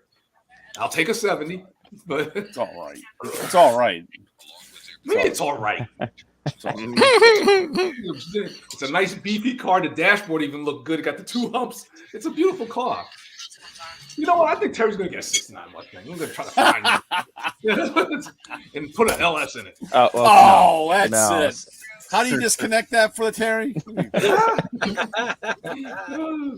Terry, you have a bad connection. Go out and come back in. Everyone's throwing LSs in them. I just bought two LSs now, today. Did you? Yeah, two 6.0 LY6s. They gotta get Nice. me done. We got Mr. Ed in the chat. Yep, I saw that. What's up, Ed? What's up, Ed? What's going on? If anybody needs any custom paint work, Ed is our guy. Ed, wait a second. I don't even see the comics. Hold on a second. I don't see Ed. Hold on. Oh, it's private. Hold on a second. Oh, there he is. Ah, my man. What's up, Ed? Yeah, Ed don't mess around, man. He throws the paint. Ed's the man. Yep. Speaking of that, guy at the shop, one of the cars he's got is a 68 Buick Skylark, 4-door. I've worked on this car for many years already. And it was an old lady's car, 43,000 original miles. The buzzer works when you turn the key on. The AC works cold. It's a 352 barrel. It's a 4-door, and it's kind of, it's got a little patina. So he loves it because he takes it out and you just park it anywhere. We went to lunch one day. We just took it out. You leave the windows open. You go into the deli. You come back, and he loves it. It's a freeing effect of having a car like that. And I said, yeah, I'm all for it. But now he said he's switching over to PPG at the shop, and they want to give him some product to experiment with. And the guy said, hey, why don't you shoot your Buick with this stuff? We'll give you the paint for it. And I said to him, wow, you're going to do it? And he gave me that, I don't want to do it because then I don't want to have a painted car. I'm like, I hear you. I said, well, my Fiat needs paint. There you go. Well, the beautiful thing about the 4-doors and the station wagons, anything you could do to a coupe, you could do to a station wagon and a 4-door. Sure thing. Then throw your friends in. There you go. I mean, if I was building like a Chevelle, I wouldn't go and build like a track Chevelle, out of a 2-door. I try to find a station wagon. Yeah. One, it'll look cool. And like you said, you put all the suspension pieces, toilet, every single thing, frame bracing kit, throw it on that wagon. Matter of fact, I like a 65 Chevelle wagon, 2-door. They are nice. Yes. I'll show you something. We got one that runs around by That's us. the wagon I want. 2-door wagon. We have one that's local to us. Super nice car. Beautiful wagon. My good friend Scotty Gosson wrote this book. It's America's Coolest Station Wagons. Wow. And I mean, there is everything in here from like rat rod station wagons to, I mean, just flipping pages. Woody wagons to, I mean, you name it. Nice. Oldsmobile wagons. Is that a Buick? That's yeah. I mean, there's just all sorts of stuff in here, which is really wagons. Wagons didn't really come into their own maybe 3 or 4 years ago, 5 years ago, maybe. It's funny. We were just talking about this on Sunday's radio show with the guest we had about how cool wagons are. And you get the utility. You can put stuff in them, and he even said, "Well, the big thing is, Ray. Don't forget you could put people in them." I'm like, "Yeah, but if you had, say, a Chevelle with a bench seat, you could put 6 people in a Chevelle. If you had the Chevelle wagon, you could still put 6 people in it. Because it wasn't a 9-passenger wagon; it was a 6-passenger. So you could put 6 people and all their crap in it, where you couldn't do that in the car. I seen a wagon rode by me the other day, and he rode by me a little. He was moving pretty good, and I couldn't see what kind of car it was, man. But it looked like that one on the cover. That's a 59 Chevy, and this guy drove this car with his family cross country. There's a big story of it in here. I think I had him on the show. I don't remember his name now. It's years ago. Yeah, because there's a picture of him and his kids driving in that wagon across country. Yeah, that's a hell of a ride right there. They did the whole thing. Yeah. What's the name of that wagon? No doubt. All right, guys. I don't know if you see these big bugs rolling through here, but they're getting ferocious. Yeah. I don't even know what that bug is. Are you starting to feel blood loss? No, but man, these bugs are looking kind of creepy. One's a cover. What you see? Oh, I can't see it. Can't move the laptop. But hey, appreciate you guys. I'm about. All right, Lewis. Brian, see, man. Give us a couple weeks. What are you still doing up? Why are you still up? Brian, give us a couple weeks ahead, man. We'll come down there on our Saturday and get it done and bounce on Sunday. Okay. I'll have to get the thing ready to go. Hey Terry, tell him I'll play. We'll go, man. How are we gonna get the rotisserie down? That's the question. We gotta rent a U-Haul. Or trailer. Well, Ray, you had to bounce over there with a trailer. I got it in the back of the pickup truck. You got in the back of the pickup truck? Oh, really? Yeah, it folds down. I don't have a yeah. The 2 pieces, just the big piece, but they fold down. Yeah. It's not a big. I'm Well, thinking send if him I a gotta go UPS that kit. way. That's going that way, bro. I might be able to. I might be able to finagle something from your way, Terry. Grab it. I don't know, Brian, but listen, we'll work it out though. We'll get down there. Okay, well, I'll have to get myself in high gear to get things ready. he's going to start having his wife plan her next vacation now because she's going to be out of that. Yeah, you have to we have to work. I had to work a little harder to get the next vacation up and out so that we have the run of the house. It's going to be hard to top this last one, though. I don't know. Yeah, tell me about it. Well, hey, I'm telling you, bro, we'll come down there. Okay. Well, like I said, I have to make room, but and start. Got to get my. I have to get my clipboard and my paper out and start making my list to see because I got stuff spread all. Like I said, it's all over the place. Yeah. See, that's going to be your excuse now. Oh, I have to get No. So if we got to come down, we got to come down there and get it all set up one weekend, and then we'll come back another weekend to do it. We got to do it. Yeah. We'll make it happen. Just take some time. That's all. All right. All right, No fellas. problem. Don't worry. I'll take you up on it. Later. Take care, Lewis. Take care. All right. Later. Yeah. So, hey, wait a minute. Who left? I don't know. Terry. Oh. And we lost Terry. Terry's gone too. But yeah. Snuck out on us. Wow. Yeah, man.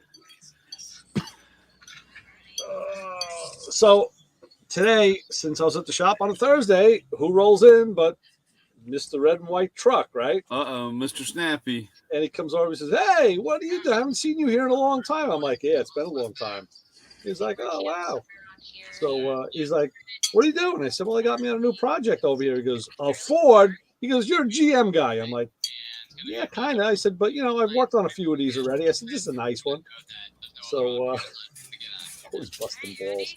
I told him about your bounty hunter sideline.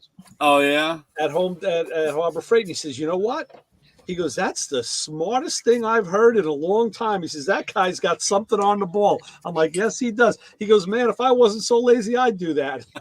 Because he said the same thing. Everybody's got skippers, they always got guys to track it. He goes, "Yeah, I've tracked down guys." He goes, he was at somewhere with his wife, a concert or some event.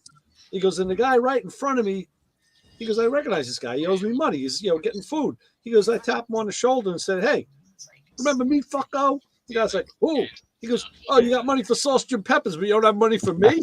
I think he owed you a little more than the sausage and pepper. He goes, "Oh, yes, he did." "Oh, yeah, I'll call you during the week. I'll come down and see you. I'll get you. I'll catch up with you." He's like, "Listen, you're not even in the shop by me anymore." But, Yep. Yeah, he got a real kick out of that story. He said, "Man, that's great that he does that. He thought you were very smart." He goes, "That's excellent." So, yep. Cool. Gotta head out there to the old Harbor Freight.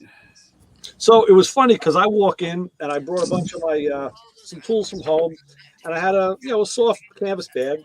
I put it down on one of the seats, and then the guy who was working at the shop today, Hopton, he wears like the Rasta hat and the Rasta belt, and he's always got Rasta stuff around. Nice guy. But he was asking the Snap-on guy. He says, "Hey, is that your bag over there?" I'm like, "Yeah, that's mine." He goes, "Oh, okay." He goes, so he tells the Snap-on, he goes, "I need one of those." Now, I don't know if he thought that was a Snap-on bag or not, but so the Snap-on guy says, "Oh, yeah, I'll get you one." He goes, "How much are going to cost me?" He goes, "Oh, about $50. So he's like, $50 for a bag like that? He's like, "Yeah, I don't have it on a truck. I'll get one for you. I'll bring it next week." He's like, "Let me take a look at it." So when Snap-on leaves, I said, "Hey, Elton, let me show you something." I said, "I bought this bag at Harbor Freight." I said, "I know you go to Harbor Freight." I said, "But I bought it there." I said, "They make a smaller one, and this is the bigger one. It's one of the best things they have in that place because they're heavy-duty bags, great straps." I said, "And I think this one costs $13. I said, "So if you want to pay $50, I'll go pick it up and I'll sell it to you for $45. I'll give you a deal because I like you." I said, "But if you want to get billed $50, I said, not that I'm trying to steal business from the guy, but I said, dude, go to Harbor Freight and pick up $13. So, I mean, there's certain things you just don't have to spend a lot of money on to get something you want. So, right. So, That is very true. I tell guys all they say I want a bag, and I said go to Harbor Freight, and they look at me. I was like, you want to spend $50 on a bag when you can buy 2 of them for that price? They happen to be very good bags at Harbor Freight. I like them. I got about 4 of them, I think, 3 or 4 of them. Once I saw how good they, and one I just took my brake bleeder, my the vacuum bleeder. I just dedicated that to all the brake bleeding stuff, and that's like a go bag. I had it at home. Now I'm going to bring it to the shop. I took it off the shelf today. Boom! There's all my bleeding stuff. Yeah. There you go. It's, God, I don't know how many Harbor Freight bags we've got. Not tool chest, kid, bags. I get kibitzed by my daughter. Almost like a gym bag. Yeah, that's what we've I'm got. talking about. Yeah, we've got them for all types of things. I got it for It's like a dark gray, has yellow stitching. Yeah. That's the one. They make them. I know they make at least 2 different sizes because I have a small and I have a couple larges, and they're strong. You know, a lot of pockets in them. They actually hold a lot of weight. Well, the thing behind it is they're pretty sturdy too, because I leave them in the side boxes of my truck. Let's just say the side boxes I built are not weatherproof. Okay. They get wet. Right. They haven't rotted out yet. Great. Well, I like it that way. Beautiful thing. Yep, they're good. I just don't want to get too big a one because I don't want to let my wife pack it. Well, yeah, they can hold some weight. Yes, and she can put weight in it. So, Brian, before you put that book away, I got to find out how to locate these outboard seatbelt mounts. I figure what I do is, since I know where the inboards are, I can go from the bottom of the car and burn my way through it with a soldering iron so I can cauterize the carpet. Then I know where they are and I can just go straight out. But still, that's all boxed in. How did Ford do it? Did they use like an inside cage nut or something? On the rocker panel, on the rocker panel, it should be right behind the seat box. Right. Should be right beside it. It should be bolted. I mean, there should be a nut insert or a cage bolt right there, and it just goes right into the side, and it should be directly across. I was actually going. I have a. I had to put my hand on it. It shouldn't be too hard, but I do have a parts breakdown of everything. You know how it shows where everything goes. Right. Yeah, I did pull off the. I couldn't believe how many screws were on that rocker panel plate. There had to be like 8-10 screws on that damn thing. Yeah. You know, one's across the front. There was one in the back, one up in the front. They were on the sides, inside. It was like all over the place. Like, holy shit. Yeah. Where do you think this thing was going? Yeah. Nowhere. Built for speed. I really got to get this. I need to take the seat out so that I could pull the carpet back far enough and see. Yeah. And you just go from the bottom. It has, it has holes in the bottom. Well, those I found, right? Those I found. And they go up, and you just take the 4 bolts out, and that comes up, and then you have the. There should be a plate over the door, like a door sill plate. Right. And you take those off, and then the carpet should just peel back. Right. There's nothing else. Then I got to put the rears in, but I'll just have to drill some arbitrary holes through the floor. They should be there. There should be right there on the tunnel. When you pull the back seat up, there should be. You'll have 2 over the top of the tunnel where the hump is, and then you'll have some off on the side. I didn't know, like my Pontiac in '65 came. I have front belts, but the car didn't come with rears. Yeah, 66 was standard. 66 was standard on the Mustang. 65 was an option. I didn't see holes from underneath. I got a feeling maybe they had changed floor pans and didn't re-drill them. Yeah, well, if they used any aftermarket floor pan, they're there. Yeah, they're there. I mean, they've all, unless they did some handcraft stuff, or made panels. Yeah, then it's not clean there. under there. But yeah, I gotta look. Let's. Vince just sent me the '66 Comet Falcon Fairlane and Mustang shop manual. Copy of the shop manual. Thanks, Vince. That's the one that I. That's it. Same one. His is new. His is a lot newer. But yeah, that's it. Yeah. You know, that's what I wanted to do. I wanted to get in the habit, except I don't call the shots on that. Every time they got a car in, I wanted to order like the shop manual on DVD. Just order the shop manual and just put that into the price of whatever we do on that car, because you need information. Yeah. You know, luckily Joe had burned me. I got all these CDs. It's all old data and Mitchell on demand. So I can go in and I can print specs and, you know. Nice stuff to have. It is. It really is. It's good for specifications. We don't do a whole lot of like factory concourse restoration type of stuff. But a couple years ago, we did a 69 Trans Am, and we actually got like one of the factory assembly manuals. Right. And so, okay, this clip goes in this hole, and this goes like, it's super cool. A lot of learning. I mean, we spent probably more time looking at the book than we did actually putting the parts on. Yeah. But for that kind of build, that's what you do. That's what happened too. He wanted the letters at Ford on the hood. The F was off, and the other ones were new and they were metal. But there's a nice stainless steel trim piece that goes over the point of the hood. Of course, most of those screws were just spinning, so I had to use every trick in the book, get behind it, put pressure on it, use needle nose. I got them all out, and they were a little rusty.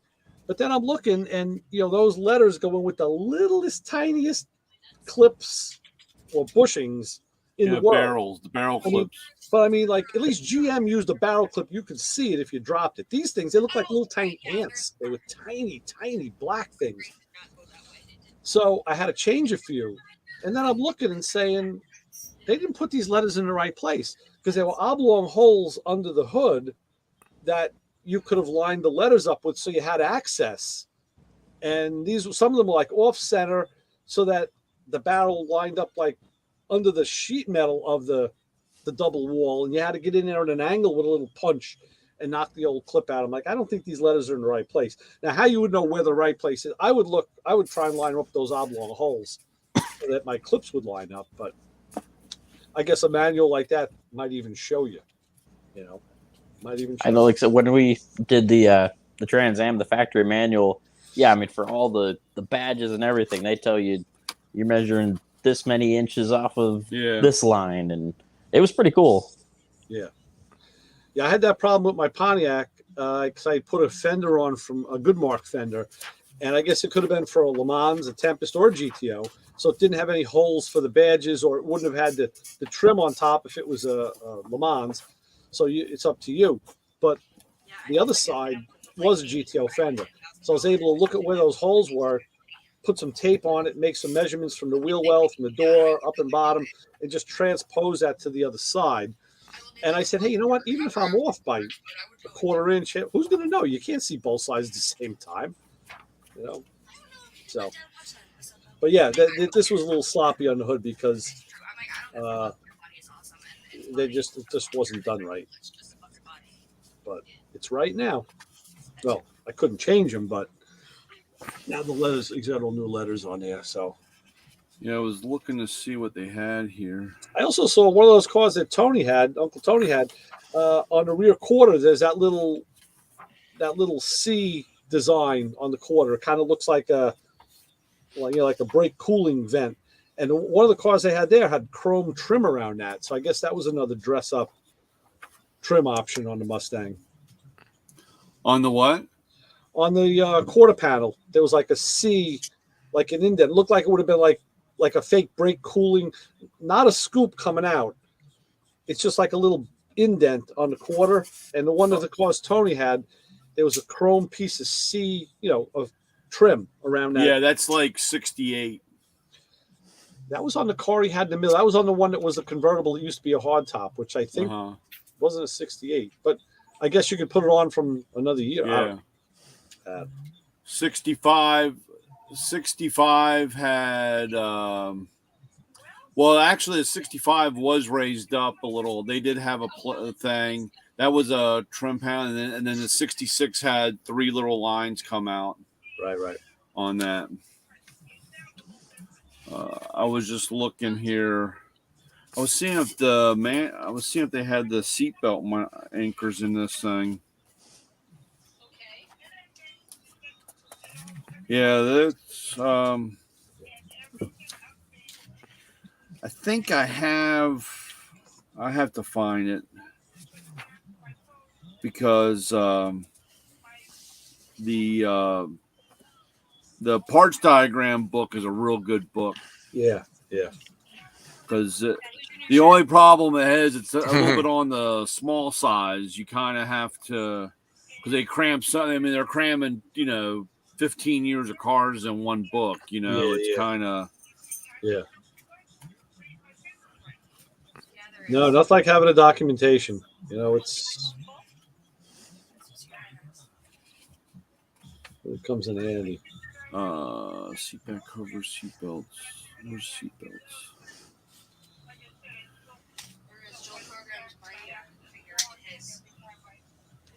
So pulling these brake lines out was another. Every time I take out a hard line, I think, damn, I want to buy a set of ratcheting line wrenches.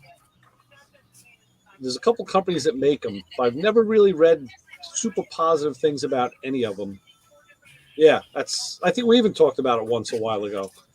But man, would that be so easy? Just have a ratcheting line wrench. Oh God. The biggest thing with them, and 95% of the people, I'm excluding you on this, but 95% of the people wouldn't know how to use it right. They would want to try to break the line loose with that, and you can't do that because use a stationary wrench to break it loose. Right. And that was the thing I was laughing at yesterday. I said, all of these lines, the hard lines, are old. All the hoses are original. Every single fitting came loose with just hand pressure on a line wrench. I was like, and I'm taking it all out and junking it. How come when I work on a car where I got to take it off to change a caliper or something, those are the ones that spin and twist and break? And, how come when I'm taking it out to junk it, they all come off? Yeah. Damn it. Low-key loves you. Oh, the world isn't fair sometimes. Not even. Oh, that's the question I have, Brian. On the rear end, there's a brass block that the brake hose goes into, and then the two hard lines come off of it, and there's a vent. I guess it doubles as the rear end vent.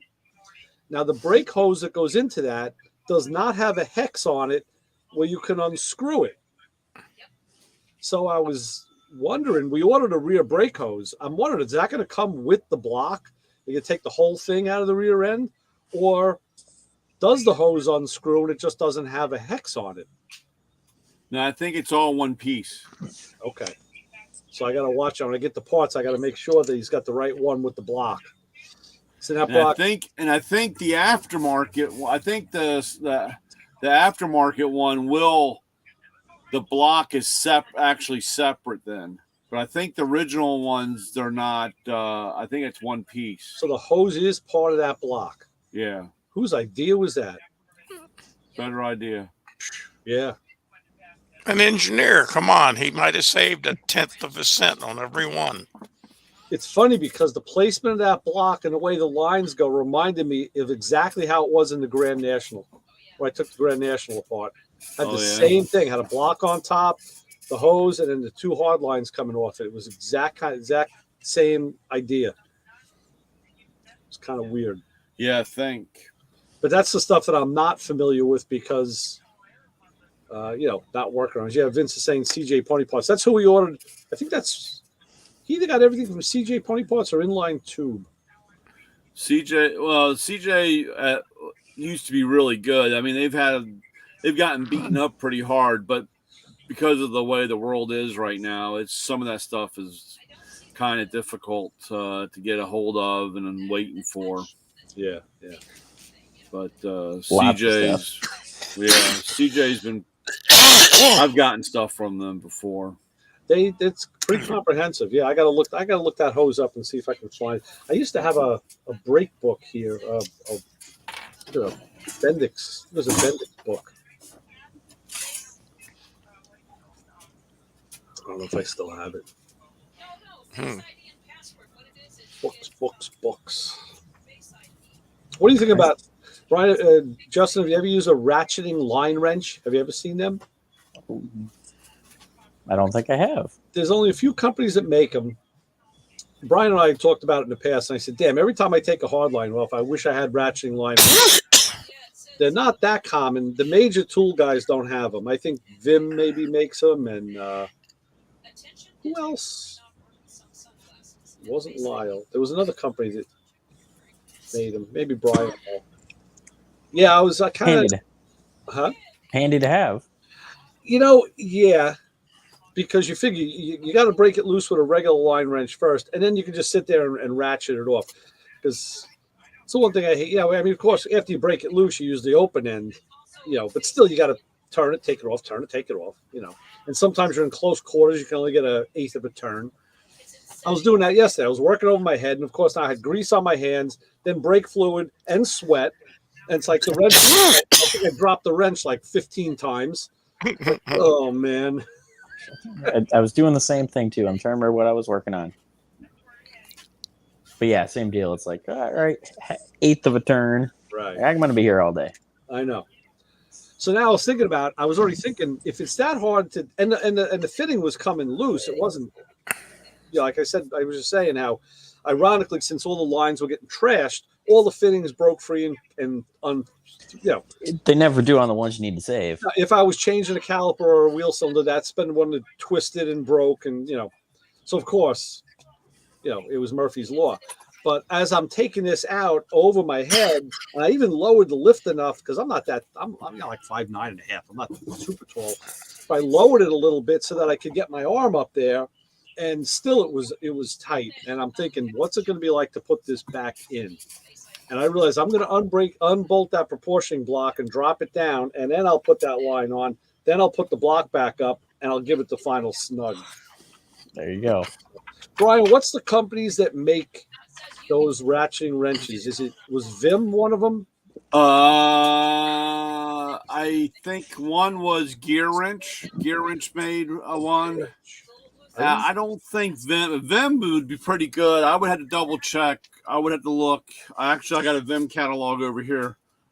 I'll take a look because I don't know if Vim makes it. I know Gear Wrench. I was almost thinking a company with not Easy Red. It was Red. I'm thinking it was like Red in the name.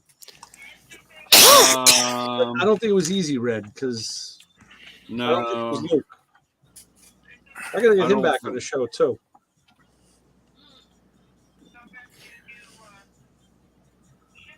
I was looking here. Oh yes, get one of those. I got an otter box. I wanted to get one as soon as I got the phone, and they didn't have one available, which I thought was really stupid. I see Vim just came out with a flex head, a 3/8 drive flex head ratchet, air ratchet, but it looks big, with big square head on it. It's not svelte at all. At first, I thought it was a cutoff wheel. I thought they were ripping off Matco. Let me see here. I've got to look on my tool wish lists in my phone. On the wish list. Oh yeah, I got wish lists. That's usually when the truck pulls into the parking lot. That's my wish list. Yeah. God, yes. Let's see. Oh, they don't show. I was hoping they'd show that rear brake line better. Some of these, some of the parts catalogs, they have really good breakdowns, and they show pretty good description on how it went and where it went. Now, Matco has a BLW5M metric line wrench set with flex head. With a flex head, I sell a shit ton of those, which is interesting. Yeah, but those are really nice. Right. I have those. I sell a lot of those, and those are really nice with the flex head. Well, with this one, you'll need to get well, I was hoping this one had a better picture, but it doesn't. Let me get my Vim catalog. I had one right here.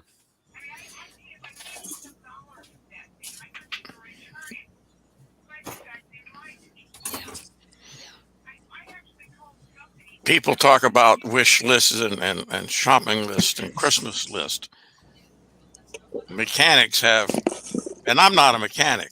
I have tool list Right. and tool lust. I have ratcheting line wrenches on here, but not the brand. Yeah, I don't remember who made those. Son of a biatch. Yep. Oh yeah, that's a long list. Now my list has got to include a toolbox because mine's getting full. I did that last night. I don't know if you heard me. I was out in the garage. I came out, told my wife, I said, you know what? I need a new toolbox. And the problem I have is, I mean, I'm out of room. I have 4 toolboxes. But, you know, You're gonna have to get you a hydraulic lift. You put your toolbox on it, lift it up, and I put got your my other main one one here that I bought, and then I have my brother's that I inherited, and I left all his stuff in, and that's got some overflow. And then I got a set that I brought home from work, which was, you know, not going to be my main stuff. And I have one in the shop that I had to double up on a lot of stuff. That was fun, buying stuff again that I already had. But, you know, because if I took it from home, then I needed, you know, if I took it from home, then I need it here. And and there's always something that I have there that I need home. So I was just doing that too. I brought home a handful of tools to rebuild the carburetor on my car. there you go. And I was here for a few days. And then I'm like at work and I'm like looking for, oh yeah, no, it's at home. Yep. All the time. One of the best things I bought, I've been doing carburetors, like I said, almost 50 years. But one of the best tools I bought from Snap-on was a screwdriver, and it's got a super wide blade on it, and it's perfect for needle and seats. Because I don't care, the biggest screwdriver in your set is not wide enough. And you're stripping stuff out. Yep. I will send you. Yes. I had a quick fuel that I just tore apart yesterday. Uh-huh. You know, basically it's a Holly 4-barrel. Right. And I'm searching around, I'm like, okay, where's the biggest screwdriver I've got? Yep. Not going to be big enough. Nope. I found this on the truck, and it was made for a flathead screw. It wasn't made for carburetors. I thought it was. It was made for like a sight plug or a drain plug on a tractor or something. And even the shaft of it is really fat. It's almost a half inch. It's beefy. But I tell you, take that out of the box every time. Beautiful. I did get one of those. You talked about this on the show a couple months ago, like the oddball tools and that little screwdriver for doing the like the 4160s, the metering plate. I've got one of those. Oh, the clutch I found head. one. Yeah, clutch head. That's what it is. Clutch head. I found one, and I Okay. haven't done a 4160 since. I know. Yeah, of course. Yeah, but when you do, What I do, I've got it. Yep. Yeah, I have a set of those. And you know, the only other thing I've seen the clutch head screw on was the emergency brake handle, emergency brake bracket on a 55 to 57 Chevy. So we got a 50, I think it's 55 Chevy Series 1 truck, and like the hood braces. Oh, okay. Are all those. There you go. See, now that's when you have a hand driver, that's not so good. Then you'd want like a bit that you could put on a driver. But I've never seen those on a driver bit ever. But you know, doesn't mean they don't exist. Where the hell? I'm gonna find that folder. There we go. Go to the tool folder. Everything is red.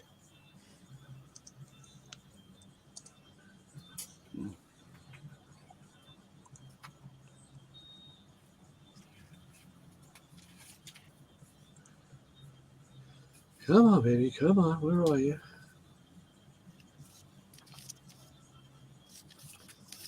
Pizza cutter? No.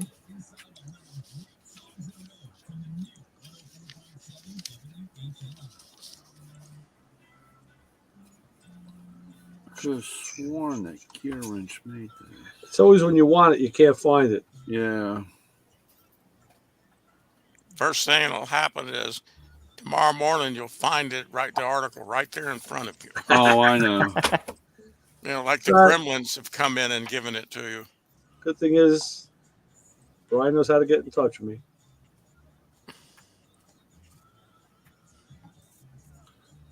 Okay.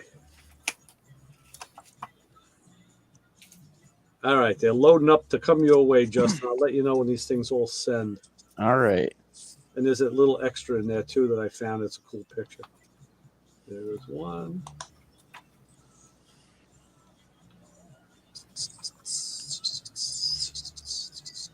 Yeah, I was saying on the Instagram post I made today, I actually had that screwdriver in the frame. Yeah, I got a picture. You can see the part number on the handle. Okay, I'll have to. I would think somebody else would make it also. Although I've looked in hardware stores everywhere I go. I was looking for something like that and could never find it. For what? A screwdriver, a straight slot screwdriver that was wide enough to take a needle and seat out of the seat out of a 4-barrel out of a quadrajet. Yeah. And I was telling the Snap-on guy I had one a couple of years ago, but it was made for like a sight plug on a tractor or something. No, they're marine screwdrivers. We sell marine. Them. Okay, you sell them. All right. Yeah, we have them too. Justin get them from Mako too. All right. Yeah, it's a marine screwdriver. It's kind of. It kind of comes in at a like that. Kind of. Yeah. Yeah. It's a very big shaft. All right, Vince just sent me a picture from that manual. Yeah, the axle vent bolt. You see now, axle vent. The axle vent on this picture he showed me has a head. The one in the car is actually a fitting that a hose went over. So what that car has isn't what this picture has. That's interesting. Well, the one thing you got to watch out in that manual book, because it's got all three bodies. It's got the Comet, the Falcon, the Fairlane, and the Mustang, and you got to watch it when you're looking at pictures because it could send you for a loop. It could be that top vent, the fitting that I'm seeing on this car, I couldn't swear that there wasn't a hex on the bottom of it. I wasn't really looking for one. I thought it was part of that, just part of the valve. So I have to look again. It's all right. And then again, like I said, we'll see what we get in the parts order. So marine screwdriver. What was the application with marine? What the hell uses something that wide? I don't know. I just know that they were called marine screwdrivers. I'll bet because on Dad's boat, when we had one in the 70s in Galveston, we had these steering knuckles, and on the top of them it was an X. Well, yeah, an X, and they were big, fat, and wide, and that's how you tightened your steering up. All right, could be. Where's my?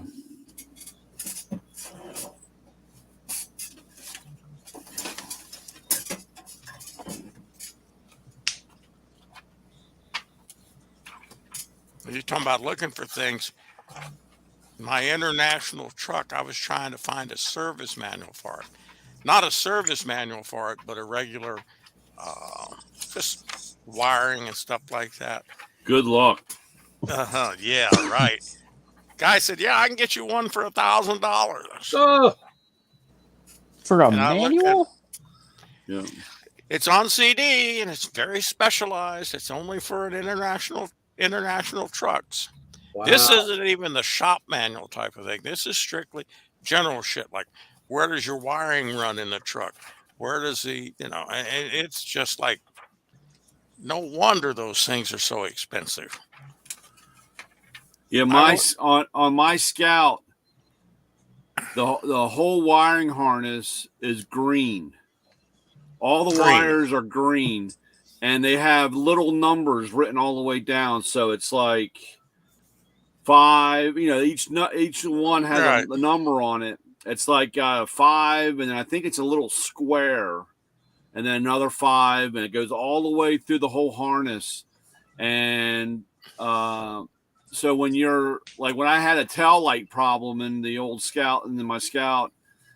And you go up front and look, you see all these green wires, and you go to the back, it's all these green wires, and then you finally realize they're numbered, and you want to talk about like your eyes getting ready to pop out. And I think it was crazy. And then you had one red wire and one yellow wire, and other than that, everything else is green on that thing. we had Go ahead. So we had a hot rod that we wired up. The guy bought like a painless wiring kit in like the early 2000s, and every wire was black. Oh, I'm like sitting there trying to run wires, and I'm like, thank goodness they're actually numbered. There you go, Justin. Oh yeah. Yeah. See, here's the Mako one. Okay. I will have to get with my guy when he comes in on Monday. We don't see the Snap-on guy. The part number for Mako one is SMF11HD, and that would be fluorescent green. We have fluorescent green, green, orange, and red. My tools are a mixed match of colors. So SMF11SE. Sam, Mary, Frank. 11 HD. I've got a set of files that's orange. I've got a set of picks that's green.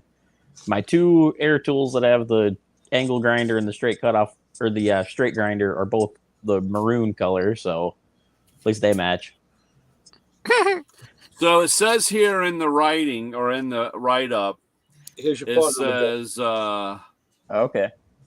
Primary design for removing and installing large drain plugs on the lower drive of the boat motors. Yeah. Okay. Used for setting valves on diesel engines, tightening and loosening German fasteners, Deutschland. Germans. Blade is molded into handle, will not turn, handle, blah, blah, blah. Microfiber clothing for grip, gives you great grip. Yeah, this thing has the Snap-on does have such a big handle. It's really easy to get a grip on it. You know, of course, I'm sure the Mako's probably triangular too, no? Yeah. Yeah. So that's that. Be nice to have. I do quite a bit of carburetors lately. And like I was saying at the beginning of the show, now all of a sudden I find myself doing these 1 and 2 barrels that I never did before. I would agree. I think I've done more the 1 and 2 barrels than anything. And I never really did them before. And so to me, they're new. I'm learning all over again. And like, thank God I know enough about carburetors to not be, intimidated by them. But it's like, I feel like I'm learning all over. It's like, because I've never had some of these. I just finished up a 1 barrel today for a Chevy 6. That's what I did. I did one. We had one on a 56 Buick. It was a little 2 barrel. I did the Holly. Was it 885 on my dad's Merc? And then I just finished up the Motorcraft 7200 on my car. Right. That was a pain. Right. I don't think I've ever torn into a carburetor that's more complicated than that one. Which one is that again? I'm sorry. The 7200. It's a Varial by Venturi deal. Ooh, and made by who? Who's Motorcraft? I don't think I've ever done one of those. Probably not. I don't think you want to. From what I understand, because I was looking up information on it, the fix is toss it in the garbage and get a different one. Yeah. Well, I'll tell you, even on a Ford 1 barrel I did, it was very popular. Guys usually, they replace it with this new, better designed carburetor, but it's like $300 for a 1 barrel. And the same thing with the Chevy 6. I found it's an early BV. It's the rounded body one, where the next year in 66, they went to the square rectangular body, which is the 1ME or the 1MV. That's the common one. But, this one wasn't really hard. It was not a lot of parts in it. It's just, And the funny thing is, they got me a kit. And for the first, I've never used a Walker carburetor kit before. What did you think of it? The gaskets fit. Actually, the gasket between the base and the main body was a nice thick, like a thicker gasket than the one that had been in there. So I like that. I mean, carburetor kit, there's not much in there to warrant the money, truthfully. But the thing that I was first really pissed off at is there was no instruction sheet. None. I'd already downloaded it off my Mitchell stuff, so I had it. But then I saw right on the front, it says instruction sheets, www.walkerproducts.com/support. And if you go on there, you type in the number of the kit. And this one had 3 different sheets available that you could look at and download. A lot of the kits we've been getting lately are walkers. That's what the one for my car was. All right. So what was your thoughts? Anything pro or con? I thought it was all right. Like, so yeah, the main gasket between the main bowl and the plate is actually like a nice thick gasket. Same thing. They're giving you quite a few different, different gaskets for different carburetors, depending on what model. Even with the I've always used the standard kits, the high grades, and the same thing. There's usually a lot of different, maybe sometimes 2 or 3 top to body gaskets.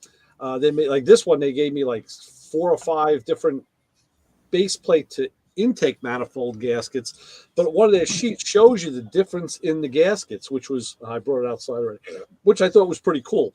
So now you can make sure you have the right gasket, which will supersede having a problem. What was what year, Justin, was that car? What time frame, or what this vintage? Was my car's an 80. Oh, and so I don't know exactly when they were, like, if they started putting them in stuff in the 70s or not.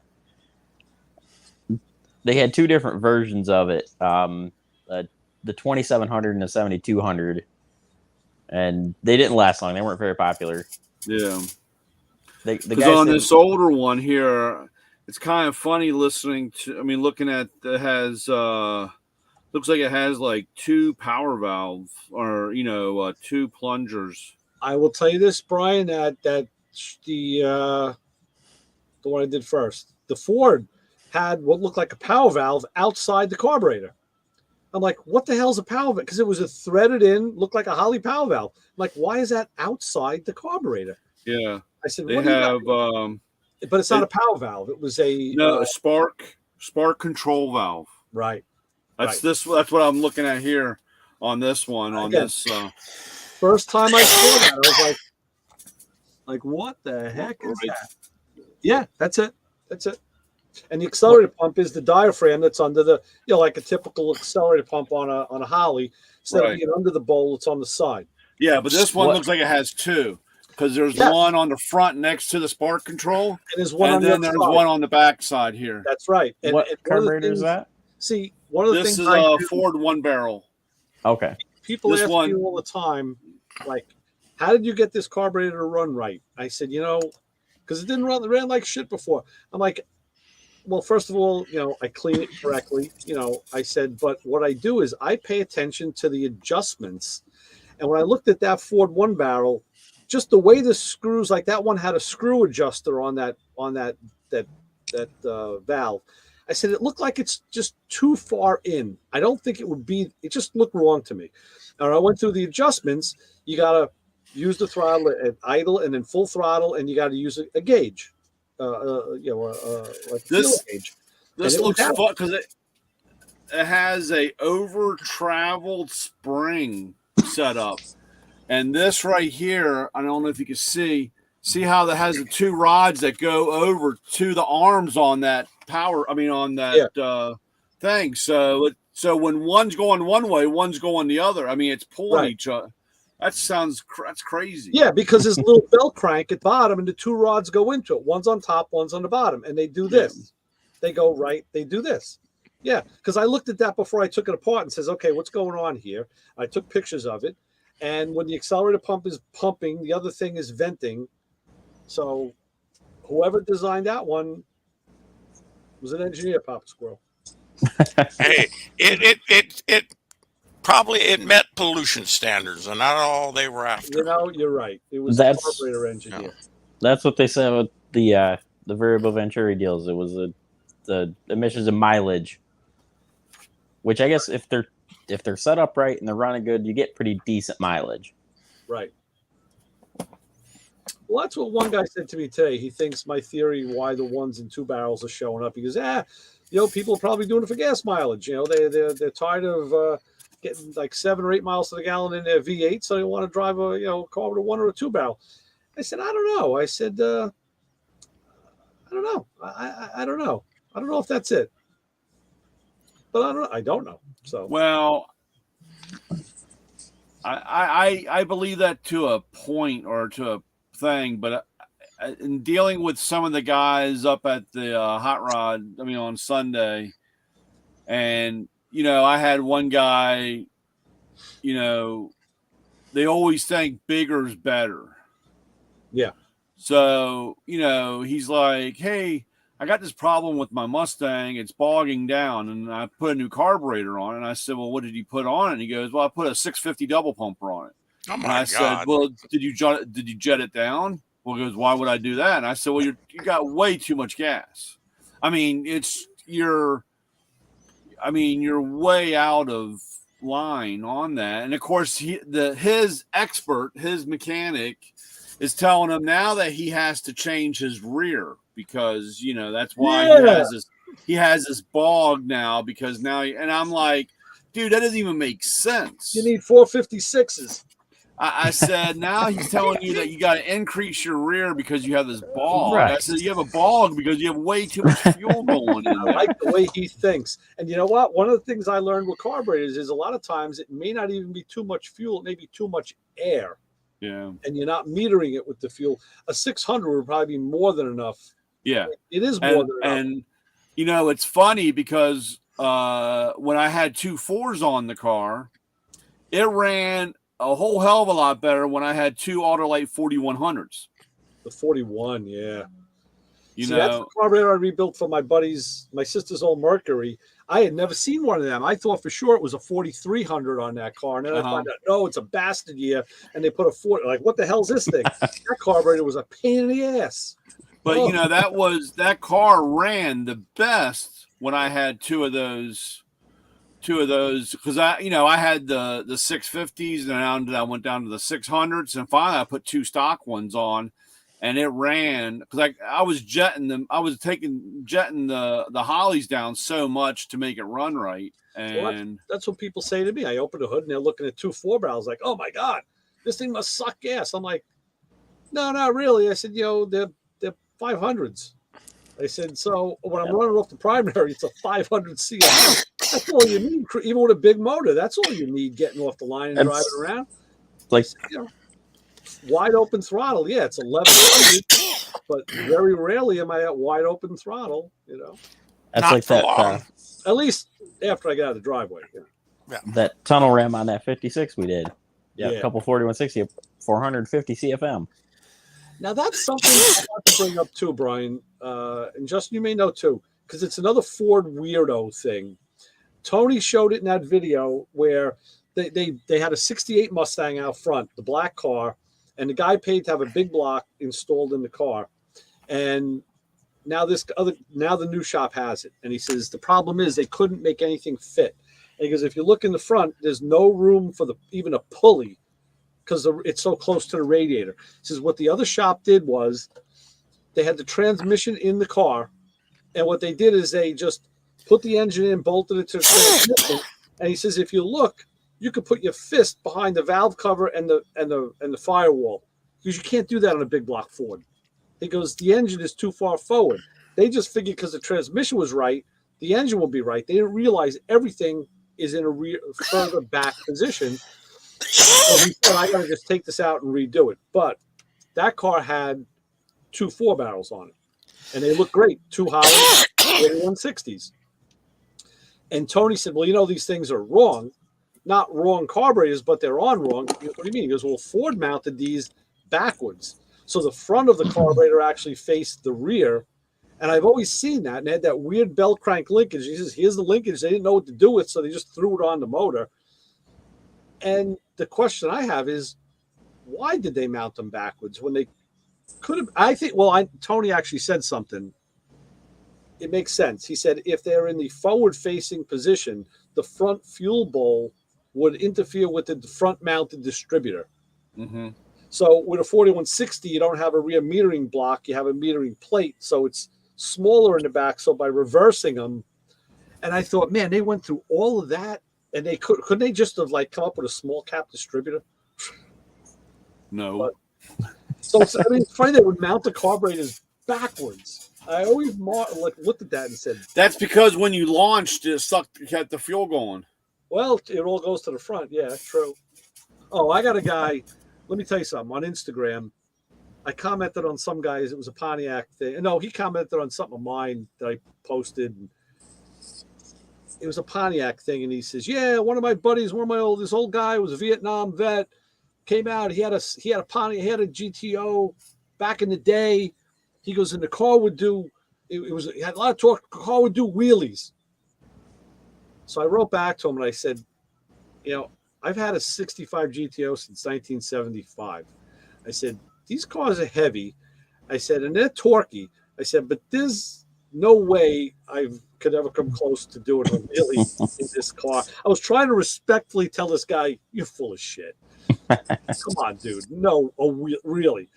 And he said, and it was like bone stock otherwise. It was a 400. It was stock except for like one thing. I'm like, okay. So then he wrote back to me and he said, oh, well, no. No, I don't mean like a dragster, but he pulled the wheels. I saw it 10 inches off the ground every time. I'm like, with stock tires and the stock. Yeah. So I just that's it. We're not replying. Because I'm either going to be a bad guy. I'm going to be the douchebag. I said, I'm not going chassis John on him. I'm not going to, And how many cans of soda pop did he have with the foam on top? Yeah, he had something. Well, these were his. I guess he was an older guy. He could be my age, but this was his memory from back in the day. I'm like, yeah, I think your memory is compromised by some other stuff you were doing back in the day, buddy. 10 inches. My friend had a 65 GTO. I love that car. The only thing he didn't like about it is he didn't have a 4-speed. He had a 3-speed. And it ran nice, but he never got it to do any of what that guy's talking about. I mean, the best I ever got on a street car is when I had 90-10s in the front with a stick, and I would cruise in first and get it up in the RPM range and then whack it in first gear and power shift second. And as it would drop, then the 90-10s would let it come up. So it felt like those wheels were coming off the ground, but they were not coming off the ground. It was a great ride going up, though, especially on that power shift, that thing would really transfer. But I used to that was really hard. I used to bounce the top of the transmission on the tunnel. Yeah. And it went, pulling. But if every time I hooked or grabbed like that, I broke something. Right. I'd break the seats. The seats would break, or or I'd throw the drive. I mean, it would, the drive shaft would come out. That's what happened when I had this rear end rebuilt. It's a Chevy 12 bolt. I think it's out of a 67 Chevelle. It was in the car when I got it in 75. But when I had it rebuilt, my buddy says to me, well, I could tell you one thing. He says, I know your car you never really hooked up with this car. I'm like, no, I just used to, spin the tires, burn the tires. It was all about doing burnouts. I said, what are you going by? He goes, the axle tubes are pristine. He goes, on the 12 volts, they either get distorted, bent, or they break at the housing. He goes, yours are like perfect. I'm like, yeah, because the tires were the limiting factor. I said, thank God. Yeah. Yeah, I don't think this picture shows it. Now, the way the car's set up, it's lowered and tight as a drum. So suspension doesn't move. But the idea is when I'm doing off ramps and on ramps, it's doing like flat corners. So, you can scare the hell out of people when you go through those off ramps. I went the opposite. Yeah, I used to do the clover leaves. We used to do that. Do the clover leaves on the highway. You don't on it off. That's a lot of fun. That's a lot of fun. Whoa. Yeah. My friend with his GTO, we were in Houston one night, late at night, and we were doing some street drags. And we had this motorcycle beside us. The guy's hauling ass, and Dale downshifted and popped the clutch, and the guy just took the bike and cranked it, and the front end came up. That you can do, yes. And it just came up, and he's going down the road, bouncing every once in a while. Wow. Dale said, that's it. When you get beat by a 62 Chevy and a motorcycle, It's time to go home before you break parts. What do you got there? I love photo albums. Huh? I said, Well, I don't know what happened. The picture's gone. Yeah. I took the picture out, but I was trying to show this was probably my best launch. And it's kind of hard because the sign was there. Oh, you had to pick the track. Okay. And I was asked to leave after that run. Really? Because I ran a 13:02 at 86 miles an hour. Wow. Why is the mile an hour off? Because I twisted the car up so bad I couldn't find second gear. And when when I launched it, that was my best launch. And here I'm out here in the track. I'm out here looking for second gear. You're looking in the bleachers, though. You should have been looking on the console. And the announcer was singing, "Oh where did second gear go?" And you weren't shifting that. You sure as hell weren't shifting your Vertigate then. No, I had the regular 4-speed in, right. And so I just jammed it down into fourth and laid it on the pedal, and I went through, and the guy came back. There was a guy that I knew, DJ. He came over and he said, "Okay, where's the nitrous?" And I said, "I don't have any nitrous." And he said, "You can't come back until you have a roll bar or nothing." He said, and I said, "Why?" He goes, "Well, you ran 13:02 at 86 miles an hour and had a problem." Yeah, I had the same thing. I ran I got the slip somewhere. It was a 12 something in my Camaro, and they said the car wasn't certified for that. Yeah. Driver was certified, but not the car. Let's see if I can find it. Yeah, that was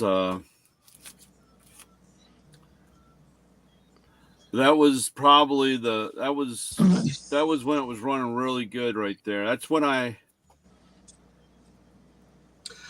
I'll tell you this, when the car has its new incarnation, it may be totally, totally different. And that's okay, because it's just going to be a whole new iteration of the old theme. But it'll be different. It'll be different. I don't have a picture of it. I thought I did. But it's funny looking through this here because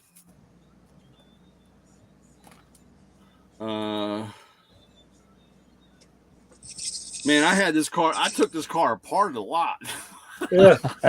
I mean, here it is in October of 85. Okay. Yeah. Underneath. And then you look here, October was a bad month because here's October of 86 and it's missing the whole front end. Oh, yeah. You kept going. Man, I took this thing apart a dozen times, man. I got pictures. I had the nose off of my car and I was doing an engine swap, and my brother pulled his car up because we used to have to rent engine hoists. And so we had it for the weekend. You go there Friday after work and you'd get Friday night free because you really have it for Saturday, Sunday. You had to bring it back Monday. So we would line up engine swaps. So he pulled his car in, took my engine out, turned the thing around, took his engine out. Like all the whole weekend, we're like doing multiple engine swaps. And that's called economy. Yeah. And I guess right here, September 27th, 1989 is when I started taking it apart. That was the last time. Yeah. Papa Squirrel, we had before that, when I was younger, somebody came up with a swing set. And when a swing set was a real swing set made with galvanized pipe. Yeah. And somebody had a block and tackle, and we would take that swing set apart, bring it from house to house, block and tackle motors out.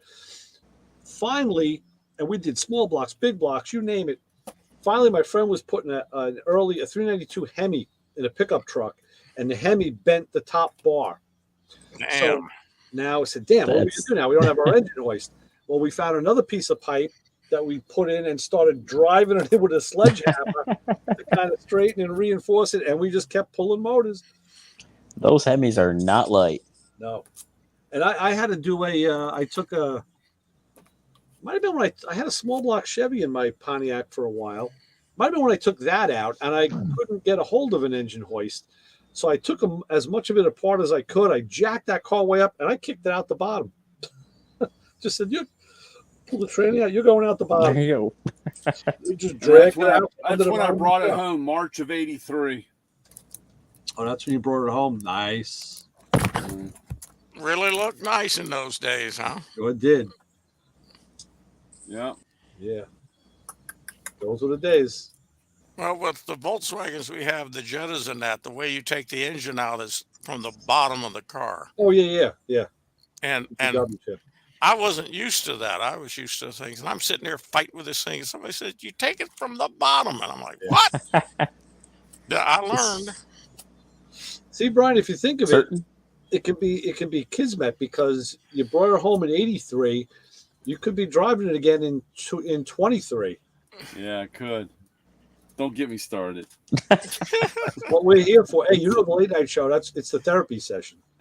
Yeah. What we're here for. I don't think I was gonna. I don't think it's in the. I don't think I have a picture of it, but I have. Oh no, it's not in. I gotta see if I can find it. But my classic 79 Volkswagen Rabbit. Oh yeah. Diesel. All 43 raw horsepower, baby. Watch out. Stand back, boys. You can power shift those diesels, you know. You won't do anything, but you can power shift them. That was the car that I learned to drive on. And when I had to go do the driving test, we had the course and they had, all the little cones with, you had to parallel park and drive it around. And I'm cruising around in this little diesel Rabbit. And I'm going to parallel park, and my foot slipped off the clutch, and she started bouncing all through the parking lot, and I took out all the cones and busted up everything. And the guy was mad because they were all brand new sticks, and I broke them all up. And wow! He said. So of course, by then I had lost it. I was so nervous and wiped out half the parking lot, and he said, all right, go on and pull over there. And he's just writing away. And of course I drive right on up, pulled out, and he's still writing. And I'm like, why are you still writing? And he goes, well, you didn't stop. You didn't use your turn signal and you ran a stop sign. And I said, you're going to beat me up over that after I wiped out all, he goes, and you wiped out all my sticks. He goes, come back at, another day. Good done, son. I was so mad.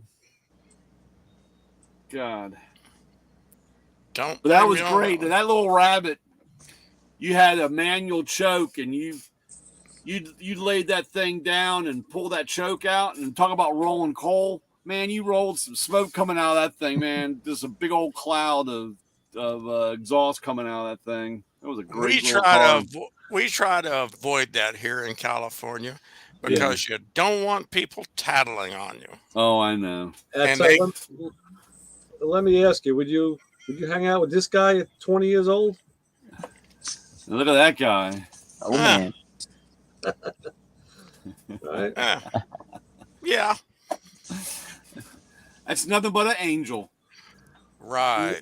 And we talk about working on the car and coming in fully engulfed.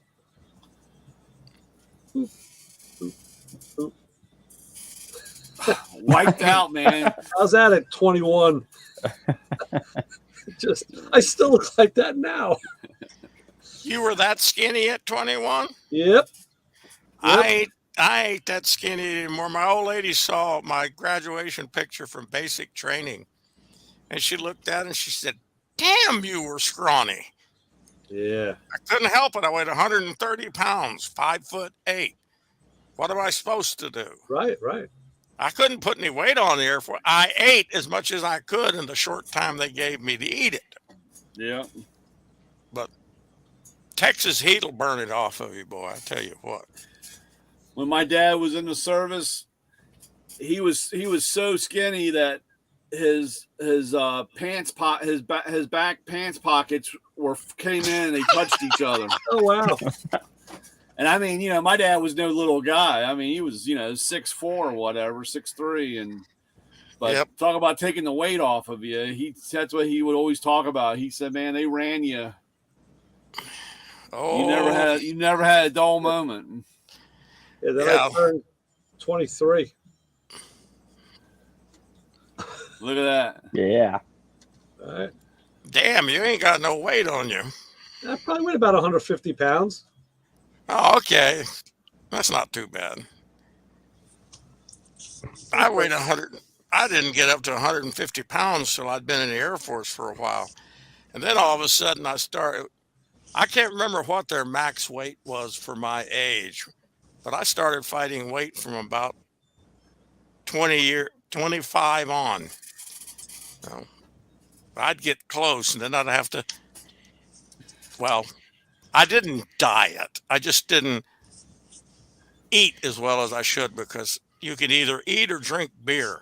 Yeah. I'm going to drink beer. Yeah. And that's why I jogged so much in the Air Force, is because, damn it, I love my beer. I'm glad I never went to Germany. If they'd ever sent me to Germany, I'd have been in trouble. It's one of my favorites. Even have my mother involved, like help me line up the motor mounts. Oh yeah, that's awesome. Yeah. Oh, yeah. Get over there, okay. Got the rented engine hoist.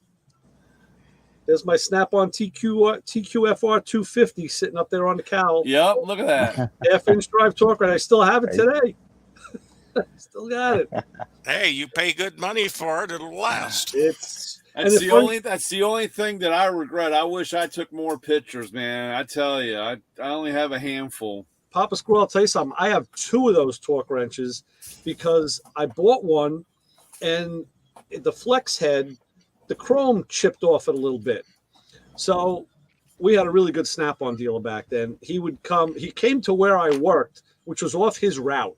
So he would come like after 5 o'clock, so the other dealer wouldn't catch him. He goes, if this guy stays late on his route and he comes by, he goes, I'm screwed. But I said, well, just say you're visiting. It got to the point that my brother was working with me there, and we were both buying from him. They said, you know what? It's just easier. He used to come to my house. He would come to the house, and on Fridays, I'd come home from work, and there was a Snap-on truck in front of the house. We would just sit there, and we had a good grand old time.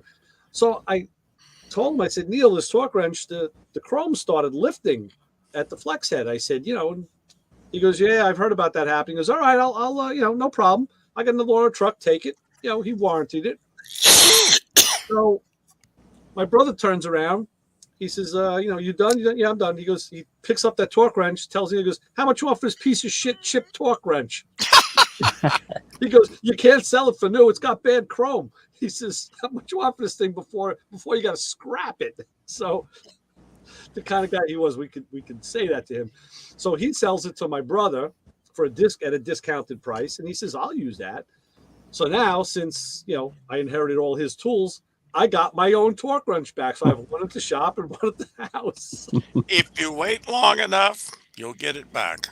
I did the same thing with a puller set. I bought a puller set, a steering wheel puller, and then traded in for the bigger one. Of course, my brother sees it. He buys it. How much you want for that crappy puller set that nobody wants? Yeah. And he did it there were like 3 or 4 things he did that with. And, of course, I got them all back. So. It makes me wonder, did you have some mixed ancestry in your background? What? How so? Was your brother part Jewish? No, he just knew how to get a good deal on the tool truck. Of course, I shouldn't say that, because in this feel-good age, you can't do it. And I worked in social action, so I know what I can't say. Right. I got to show you something, Popsicle. After somewhere in between the swing set and renting the hoists, we had a friend that did construction, and he used to have scaffolding. So he brings over one day this bit. We set it up in the garage. Wow. Yep. Look at the light You see this light? This light was like off a ship. I don't know what the hell that was. This giant spotlight. You got the block and tackle up here, and yeah, we're gonna swing a motor. Damn. Hey, So let's see. whatever works. I got another shot of it here. Where is it? I got a little creative. I think I climbed up on something and said, "Let's." I got a block and tackle's like 100 years old, but that was awesome. Tires stacked up, just stuff everywhere. All hands, everybody working. Here's this is probably like around 80. No, I'm sorry, 2001 maybe. But here's Brianna. She's 25 now. But here she is helping me work on the Audi. Oh yeah, See her on the creeper. Yeah, the creeper. Nice. Like a little doll. You know, my older daughter used to come out and hang out in the garage when I worked on stuff, and it got to the point where I had to give her a drawer in the one toolbox that was her height, and I just put all her because I used to buy Fisher Price tools and stuff. Yeah. And put all her stuff, and I'd be working on my stuff. She'd have her bicycle over there, and she'd be banging with the hammer and playing with the screwdriver. And That was a ratchet wrench, you know, one of these. Yeah. And she was sat there the whole time doing this. I like those long ones. That's another thing on my list. That's an old picture there. That's that was one of my 4000 diesels there. You know, we were talking about doing paint before and flame jobs. This was one of the jobs I did on my Harley. Wow. It was almost symmetrical, but it wasn't. It was, again, it was too hard. So that was bad enough. We did the overlapping flames that time and had one go through another one. It played with a couple of tricks. Nice. It came out nice too, because it was it was purple before purple was cool, and then doing an evaporator and a twin turbo. Yeah, what, an evaporator? Evaporator core and a twin turbo. Had to pull the gas tank out, take the secondary wall out, and go on through the dash. Oh, geez, from underneath. All sorts of fun. Yep. And then the red car is a 944 turbo. It was doing a clutch in it that day. Oh, there you go.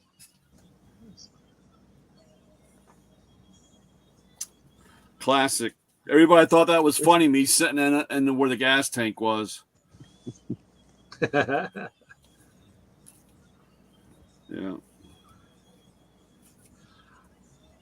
I made this one a profile picture. I rebuilt the guys. These two brothers were from Brooklyn. They were my neighbors' nephews, and I rebuilt this '69 Camaro for them. That's one of the brothers. Yeah. That's a Lincoln next to it, isn't it? That's a Caddy. No, Caddy. That's Caddy. He had a Lincoln. He had I think an 80-something Lincoln, the LSC. But that was my perm days. And there's probably the only picture you're going to see of me next to the car. Oh, nice. Yeah. Nice, Brian. That's nice. Was that a CB antenna on the back? Yep, K40. Yeah, there you go. Nice. Heck yeah. Nice.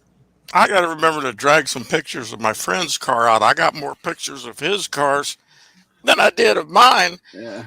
And the reason being is he had some nice cars that would move. Me, I had F-85 Oldsmobiles, 61, which would go 80 miles an hour because I don't know what was wrong with it. And 68 Fairlanes. And I never had anything fast. Fairlane's nice. Yeah. Yeah, I wish I could have kept it, but we're building 66 for my boss. Wow. Yeah. That's gonna be a fun car. Here's one for you. We had our own version of Goodfellas going there for a while. Yeah, look at That's a rowdy group right there. Yeah, that's the Brooklyn crew and me. I was I was actually in the Mopar Power Club at the time. I had my challenge. Nice. I didn't share. This is me. This is Brianna. This is what is this? This is 2 days after Brianna was born. Look at that. Whoa, nice, Brian. Excellent. Yeah. That's the stash was there. I tell you, you know who you look like there? That immediately reminded me of Chet from Emergency. Immediately. First thing I thought of was that's Chet from Emergency. Yeah, look at that. That's a great I even got a shitty grin on my face. That's a great picture. Oh, that's great. Copy that and send my my little monkey. I'll tell that's you. a great picture.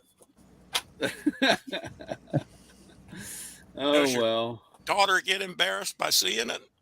Nah. She's a good sport. She's a good kid. She's married now, right? No. When she gets married, make sure you put that out near the wedding cake. Yeah, my little pumpkin head. I don't even know when this is little. That's when that's little. Oh yeah. She's a little pumpkin. As I used to tell my daughter and still do at times, you were really cute as a little kid. What happened to you?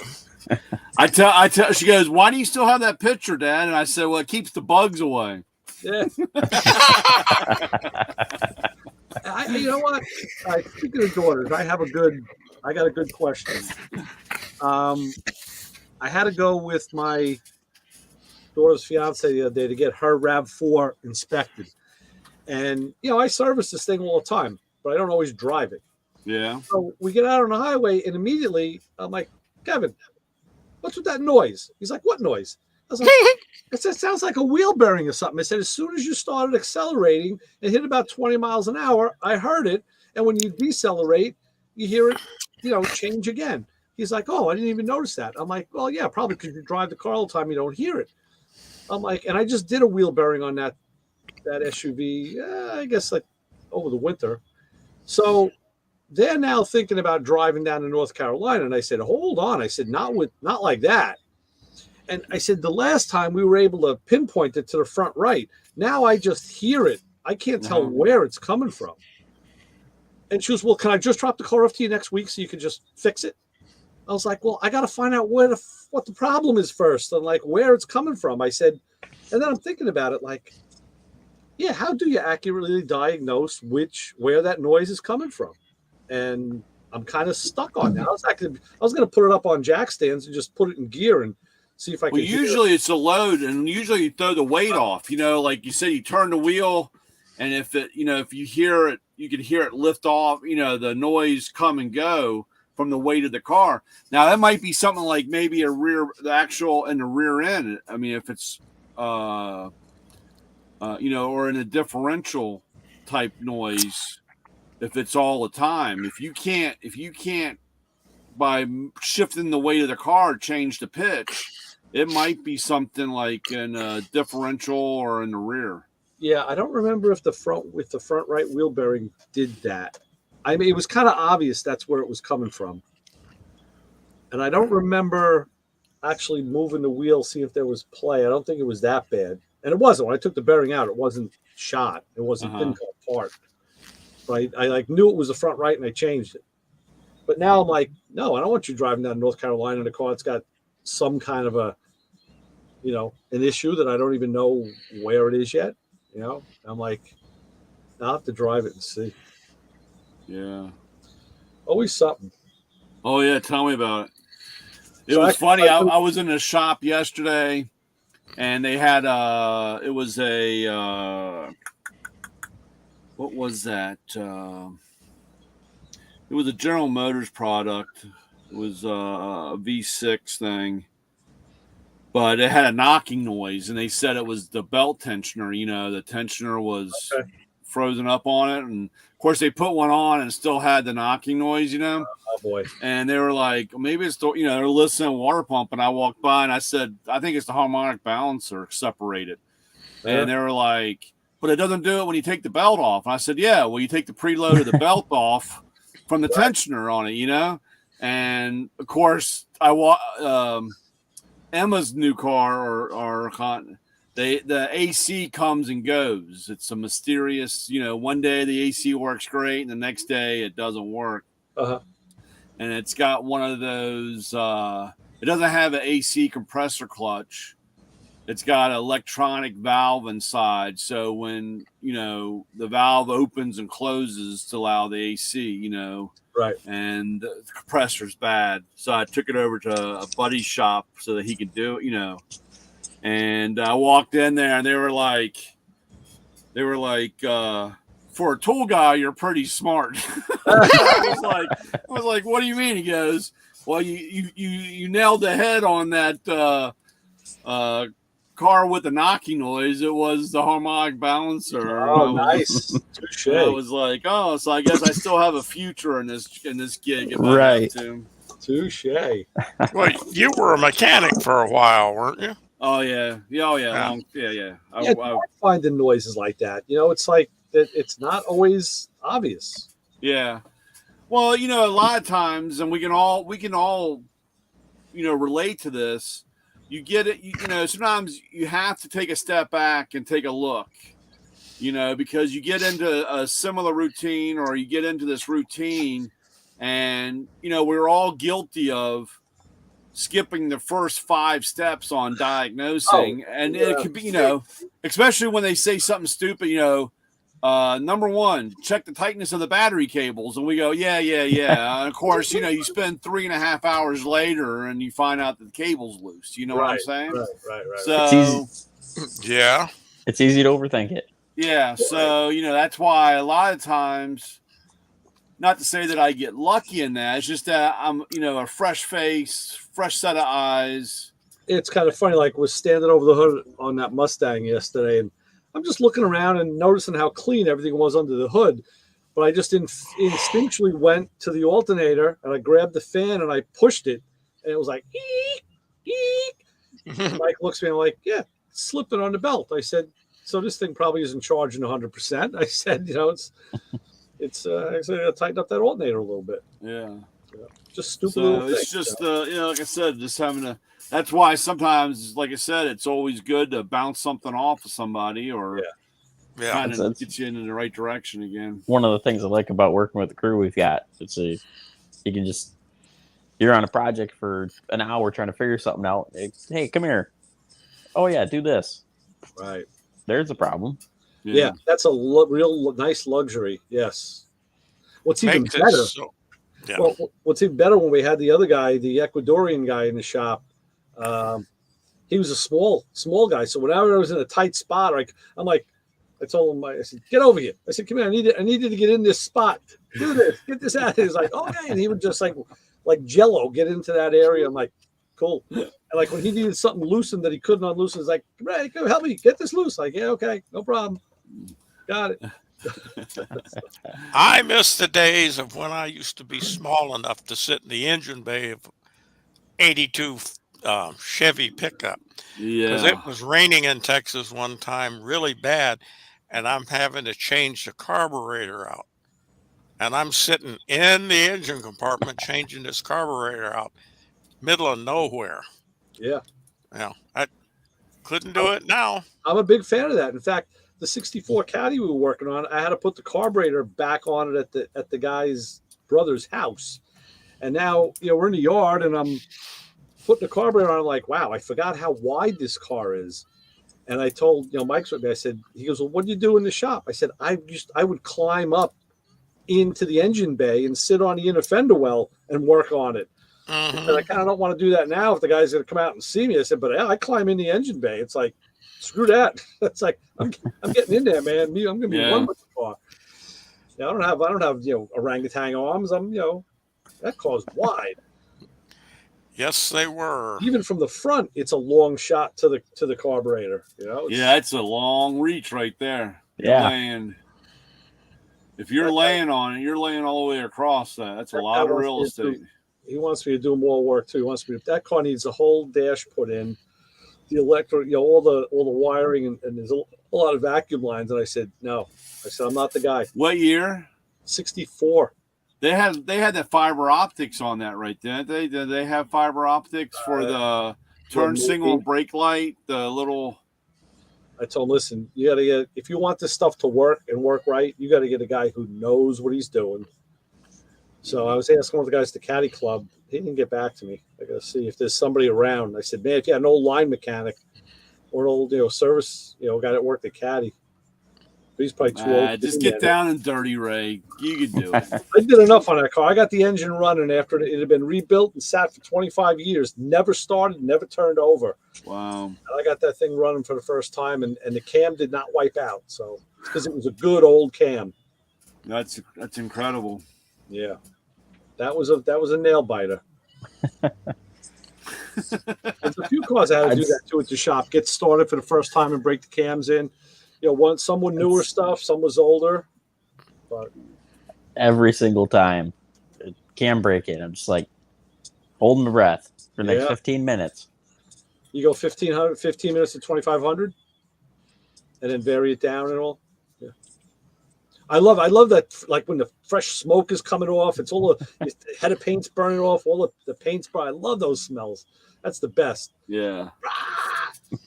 Have you had much problems though? Because I know a couple of my buddies here recently have had a lot of problems with new camshaft, putting cams in and flat tapping cams, actually wiping out and having all kinds of problems. I just didn't know if you ran into it. I haven't had too many problems with wiping out lobes or anything. Actually, the only issue I've had lately, and this has even been a bit, is I had a small block Chevy that I did a cam and lifters in and broke everything in. It was fine. Shut it off, ran for a minute. Okay. And then come back the next day and it's just runs like hell. And it collapsed the lifter. Oh, yeah. So we replaced one lifter. Broke everything in again. Just, I'm going to do it. And everything was fine. A couple days later, runs like hell again. It collapsed another lifter. We finally ended up replacing all the lifters. Got rid of them. How much reload were you using on those lifters? Do you remember? I mean, the book tells you almost like 3 turns past zero, but that's too much. That you put in the right. I like to get it centered in the lifter. It's about a turn and a half on a small block. But no, my engine was built on the stand. 3 lifters were questionable, so the builder says, "You know what? I want to change. Yeah, change them." And they were brand new. And that's what we had too. I forgot what brand it was, but we ended up going with a set of comp lifters, and thing runs fine to this day. Yeah, but it was just it worked. It did through the whole break-in, everything was fine, and like next day problem. Yeah. A buddy of mine did a Corvette. The guy that I dropped the shop that I was in the other day. They did a vet, old 60. I want to say 63 or 64 or something. But they did a motor.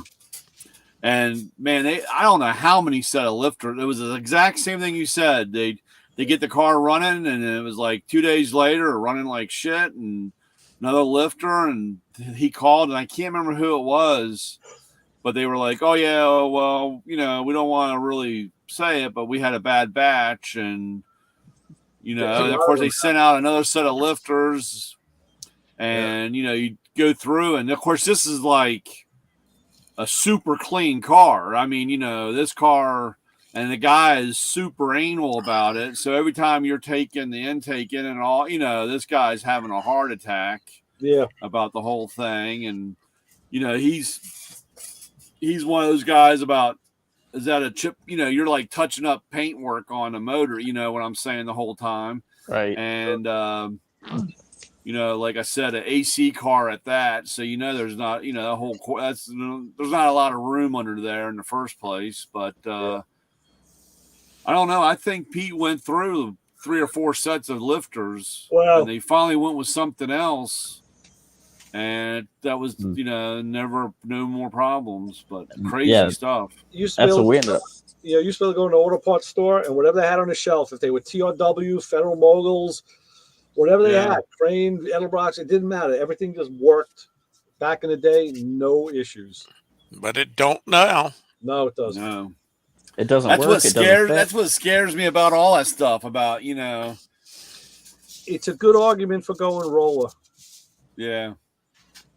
But I know even with the Pontiac, it was not a cheap endeavor to do that. Well, a buddy of mine I went to school with, he's got a Fox, a 5-liter. It's a 86, I think, Fox body. And he had picked up a motor, and the guy had gone through and done all that and had roller rockers in it and everything. And he called me up and he's like, man, I got this crazy noise, valve train noise. What do you think? And went over and brought my little inspection glass and everything and started looking. And so how much balancer? And you could see where the roller was rubbing up against the base of the body, And he's like, well, these are brand new roller rockers. And that trick didn't work twice, huh? Yeah, no, but I tell you, that was a mess. Brand new junk. Yep. Yeah, it's Tony. Uncle Tony did a few videos on that a while ago about, he with Chrysler's, he was getting cams. He wasn't saying the manufacturer. He said it's a major, well-known manufacturer. I know he deals with comp a lot. Yeah. But that doesn't mean it was them. And he said, break it in. And then, like he said, same thing. Like the next day, he was having collapsed lifters. And so he brought him back to the store because he bought them at a parts store. Got another set, and then on another car he had a failure and went to the store to buy another set, and they gave him the set that he returned the first Oh God. Hey, these are the ones I brought back to you, you morons. You can't be selling me these.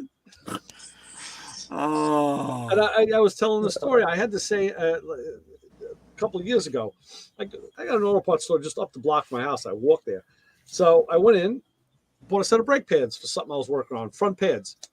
Okay, I come home, I open the box, I go back to the store, I put the box on the counter, and the guy says, what are you done already? Like, damn, how do you do those brakes fast? Like, I said, no, these I need another set of brakes. He goes, why? You couldn't have done them that fast. I'm like, no, open them up. I opened up the box, and there was a used set of brake pads in there, 4 used brake pads. He says, well, you don't have to bring back the cores. He goes, and how'd you do that fast? I'm like, no, you're missing the point. I did not change the brakes. I opened the box to take out the new pads, and I found 4 old pads. And he was, and I guy's a friend of mine. He goes, you're not screwing me, screwing out with me. I said, no. He goes, you know what? He goes, I bet you somebody bought brakes, put the old ones in, returned them for, get their money back. Somebody put them in stock. They didn't have these in the store. They had to get them from the warehouse. So from the store, they went back to the warehouse. And now when they ordered them, they came back to their store and resold them. Nobody ever looked in the box. I said, they ought to put like a tape seal on the brake. Right. He goes, yeah, somebody beat someone for a pair of brakes. I'm like, yeah, well, it ain't going to be you beating me. I need new ones now. They were like, I had that one time at Home Depot.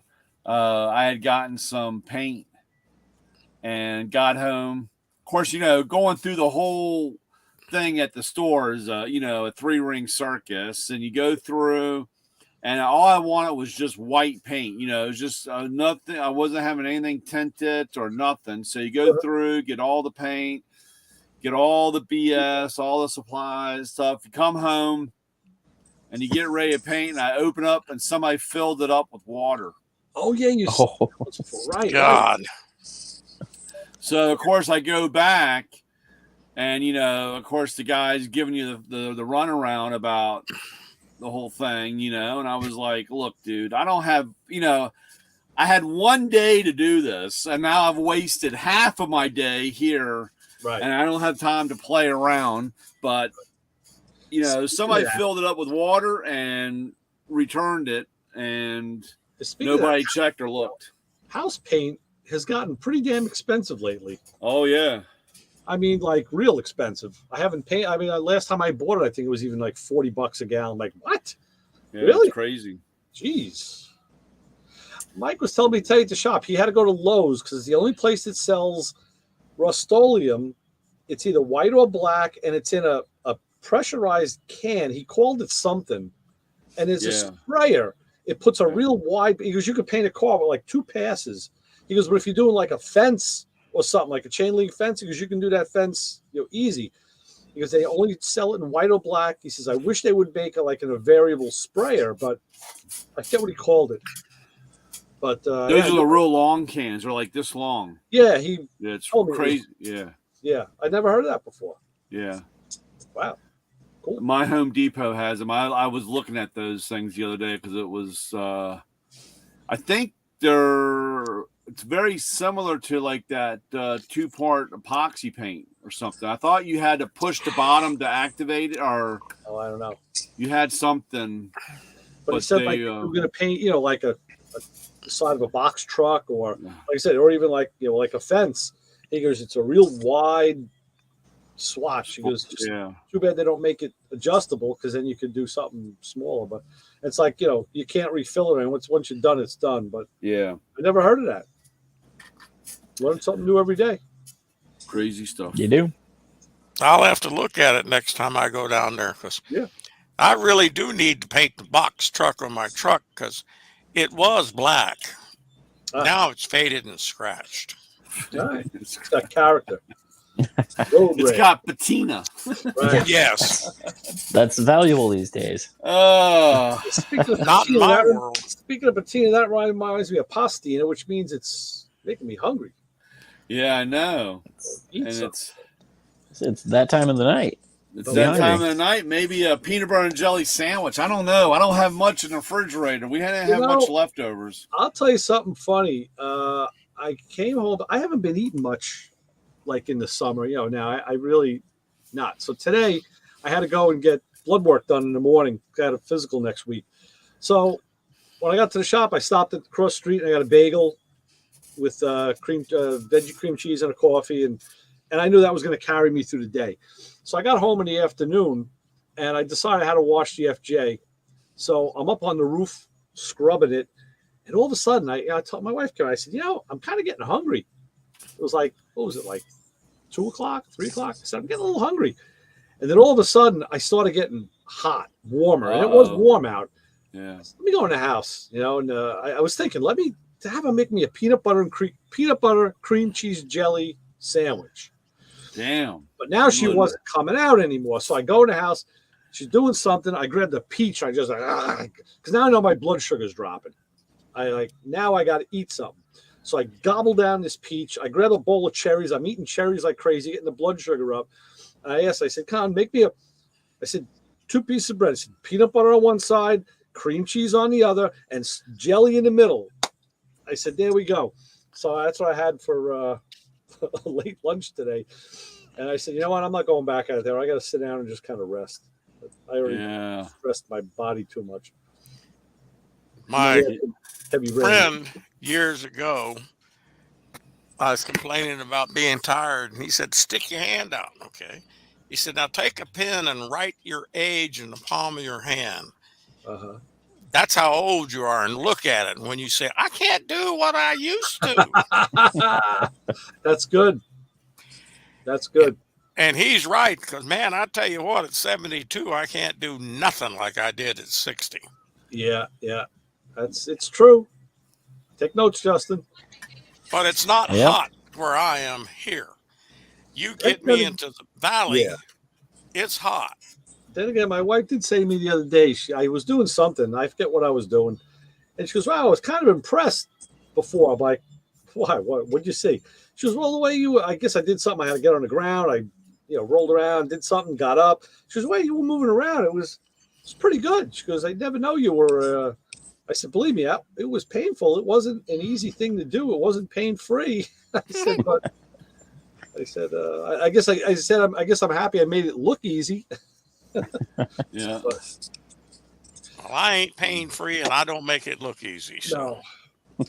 All right. So anyway, for Lewis Lee and Playing in Traffic, tonight we were talking about the perils and pitfalls of buying a car off of eBay. That was a good subject. Yes, it was. And there'll be more to this saga on this car. I'm waiting to see what else. And I want to find a real story from this guy. I want to get the gory details. So for Lewis and for your Ray Guarino, of course, me and Papa Squirrel, Macho Man Brian, and Justin Airbets. We'll see you all next week. Next week it is. Okay. Anybody want to add to the takeout? Anybody want to add their? It's all you, Justin. The thing that Chassis John says, that Chris says, that everyone says, really, and if they don't, they should. Don't follow us home. Especially this time of night, unless you got a cream cheese and jelly. Right. Unless you're going to make a payment on your tool bill. Yeah, Right. that's it. Luckily, I don't have one. I can get you one.